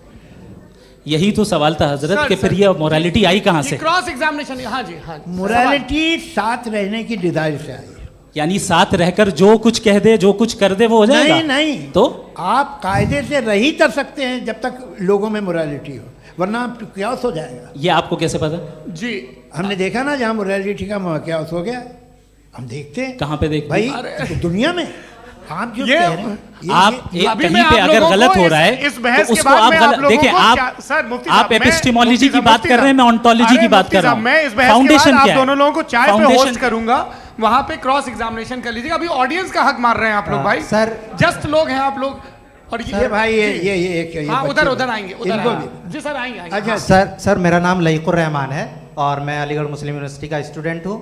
और जहाँ तक मुझे पता है कि sir you are also product of Aligarh Muslim University. मैं भी उसी चमन का बुलबुल। हाँ सर, तो बड़ी खुशी हुई मुझे जान करके कि मैं आपसे मिलूंगा। सवाल सर मेरा सवाल ये है, सर सैयद अली रहमा का नज़रिया ये था कि खुदा के वजूद को अक़ल के दायरे में रह कर के तलाश करना, न कि पूरी तौर से उसका इनकार कर देना। Sir how will you define it? नहीं तो ये तो आप इन्हें बताइए। ये सर, अक़ल सवाल में रह आपसे। के खुदा का वजूद साबित कर रहे हैं। तो सर आपने सैयद इनकार ने किया। कर रखा है, इस वजह से मेरा क्वेश्चन उन्होंने यही सर से एक सेकंड, सर सैयद ने यही कहा ना कि अक़ल से आप खुदा के वजूद को साबित नहीं कर सकते, यही कहा ना भाई। वो उन्होंने कहा कर सकते हैं और वो कर दिया गया आज। वो फोन दो। तलाश करना या साबित करना अक़ल से अक़ल से नहीं हो सर सर अरे सवाल तो सुन लीजिए जी। अक़ल से नहीं हो सकता है, यही कहा ना आपने। अकल से हो सकता है। अरे वो यही कह रहे हैं भाई, आप बता रहे हो सकता है, वो तो कुछ और। आप अगर सर देखो नौजवान फोन ले लो, वो इतनी कमाल की यूनिवर्सिटी है। अरे भाई दे दो मेरी उन्हें बात जरा तो- एक मिनट अरे दे दो मेरे भाई माइक। मेरी बात सुनो, नहीं, माइक मैं पे समझ- बोलो ताकि जो लाखों लोग देख रहे हैं माइक दे दो ना। अरे देंगे ना माइक, तुम ठहरो तो। हाँ सर मेरा सवाल ये था कि सर सैयद अली रहमा का एक नज़रिया था अपना कि खुदा का जो वजूद है उसको अक़ल के दायरे में रह कर के तलाश करना है, न कि पूरे तौर से इनकार कर देना है। ये उनका कॉन्सेप्ट था। लेकिन मेरा सवाल ये है कि आप इसको कैसे डिफाइन करते हैं, एक्सप्लेन कैसे करेंगे, मैं आपसे जानना चाहता हूँ, क्योंकि you are the product of Aligarh Muslim University. मुझे अक़ल के दायरे में रख के मैंने बहुत तलाश की, मुझे मिला नहीं। हाँ ये इधर उधर वो चश्मा लगाए जो, हाँ उनको दे दीजिए। जी जी फटाफट पूछिए, बस 5 मिनट है, 5 मिनट में खत्म हो रहा है। हाँ अस्सलाम वालेकुम मुफ्ती साहब। एंड मेरा सवाल जावेद अख्तर साहब से। क्या नाम है आपका? अरे भैया सब मुझे पूछ रहे हो। हाँ, फैज पूछिए फैज साहब। तो मेरा सवाल ये है कि अभी जो एथियस्ट है वो problem of evil argument use कर रहे हैं अगेंस्ट मुस्लिम्स, राइट? कि इस दुनिया में इतना सारा ईवल है और अगेंस्ट मुस्लिम तो यहाँ अगेंस्ट थियस्ट। हाँ थोड़ा सा करेक्ट कर लीजिए भाई, पूरी मशक्कत ही इसी बात की थी कि किसी एक मजहब पे बात न टिके। जी तो बेसिकली ये आर्गुमेंट ऐसा है कि इस दुनिया में इतना ज़्यादा ईवल एग्जिस्ट करता है और अगर एक ऑल गुड गॉड है तो वो रोकता क्यों नहीं है? लेकिन इस सवाल में एक हिडन अजम्पशन ये है कि इस दुनिया में ईवल एग्जिस्ट करता है। अब एथियस्ट ये कैसे ऑन्टोलॉजिकली प्रूव कर सकते हैं कि इस दुनिया में ईवल एग्जिस्ट करता है? मैं आपको बताता हूँ, थोड़ा सा समझा। नहीं सर हम लोग इनको सुनने आए। नहीं please don't do that. I want to explain ontologically. नहीं हम समझ गए सर, इनको अब जवाब देने दीजिए। अच्छा सवाल पूछ लो। मैं अभी तक क्या था वो मैं थोड़ा सा ऐड ऑन कर लेता हूँ। तुम गुरु, तो हम जब इसका राउंड 13 करेंगे ना तब तुमको स्टेज पे बिठाएंगे। जी तो हाँ जल्दी से।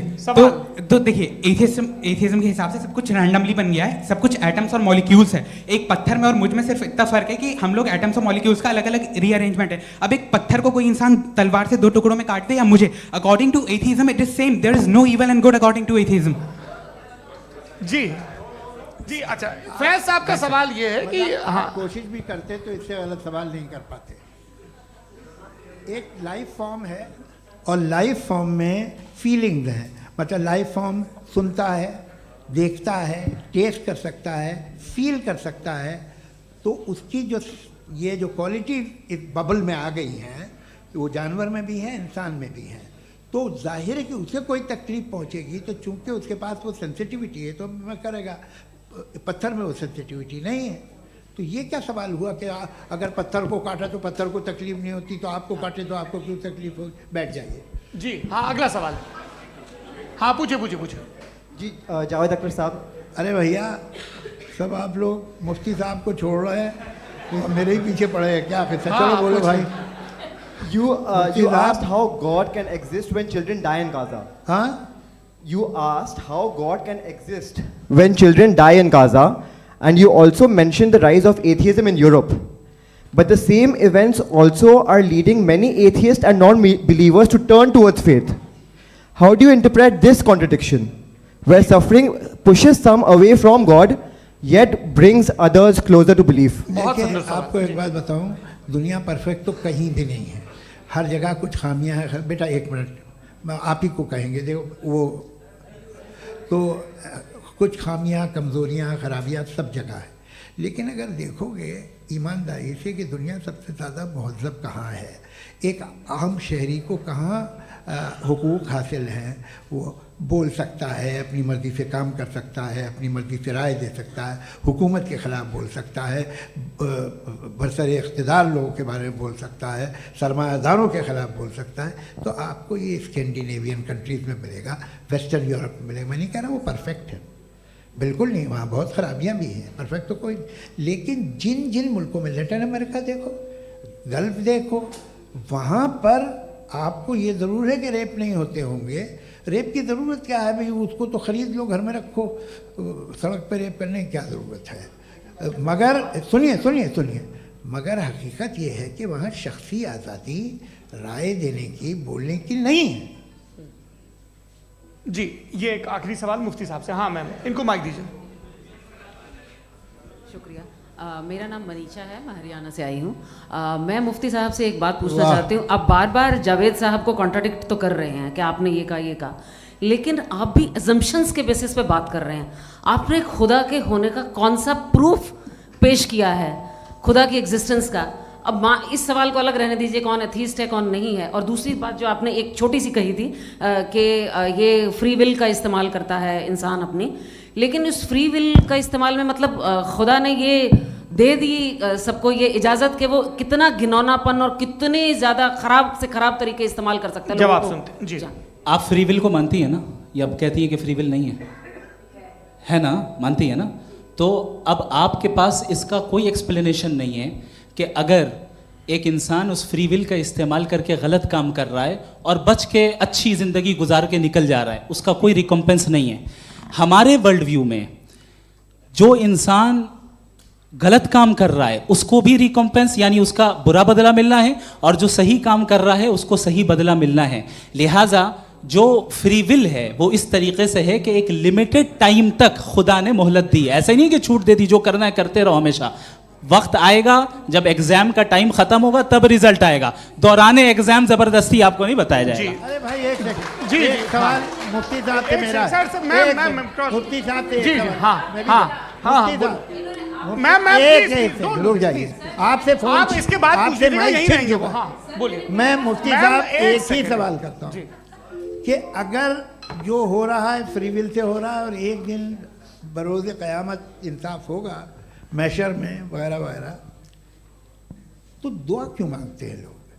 दुआ मांगते हैं इसके मतलब है अभी भी उसने ये डिपार्टमेंट रखा है कि मैं रोज़मर्रा की ज़िंदगी में बिल्कुल बिल्कुल ही कैन। तो तुम कैन हो, तुम मुझे नौकरी दिला देते हो, मेरे बेटे को ग्रीन कार्ड दिला देते हो, और 45,000 बच्चे मरते हो, उन्हें रोकते नहीं हो। नहीं तो क्या आप ये कह रहे हैं कि इस दुनिया में जालिमों को कभी पकड़ ही नहीं होती है? अरे जो भी पकड़ होगी वो बच्चे रोते हैं। बिल्कुल, देखिए मैंने अपने ओपनिंग स्टेटमेंट में यही कहा था कि जनाब जावेद साहब सिर्फ इमोशनल आर्गुमेंट देंगे।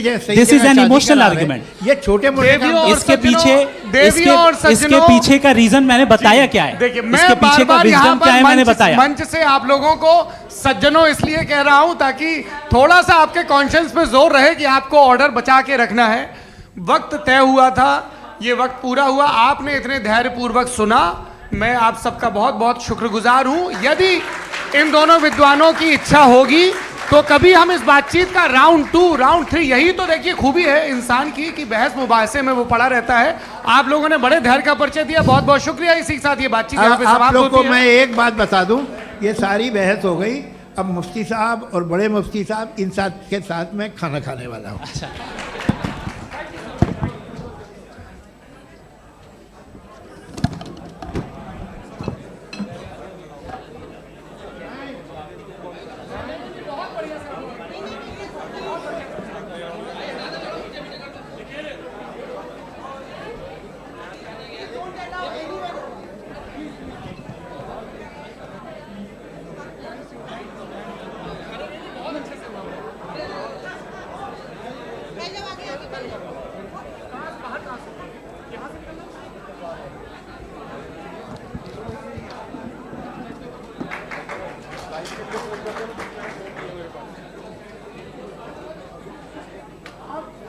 है।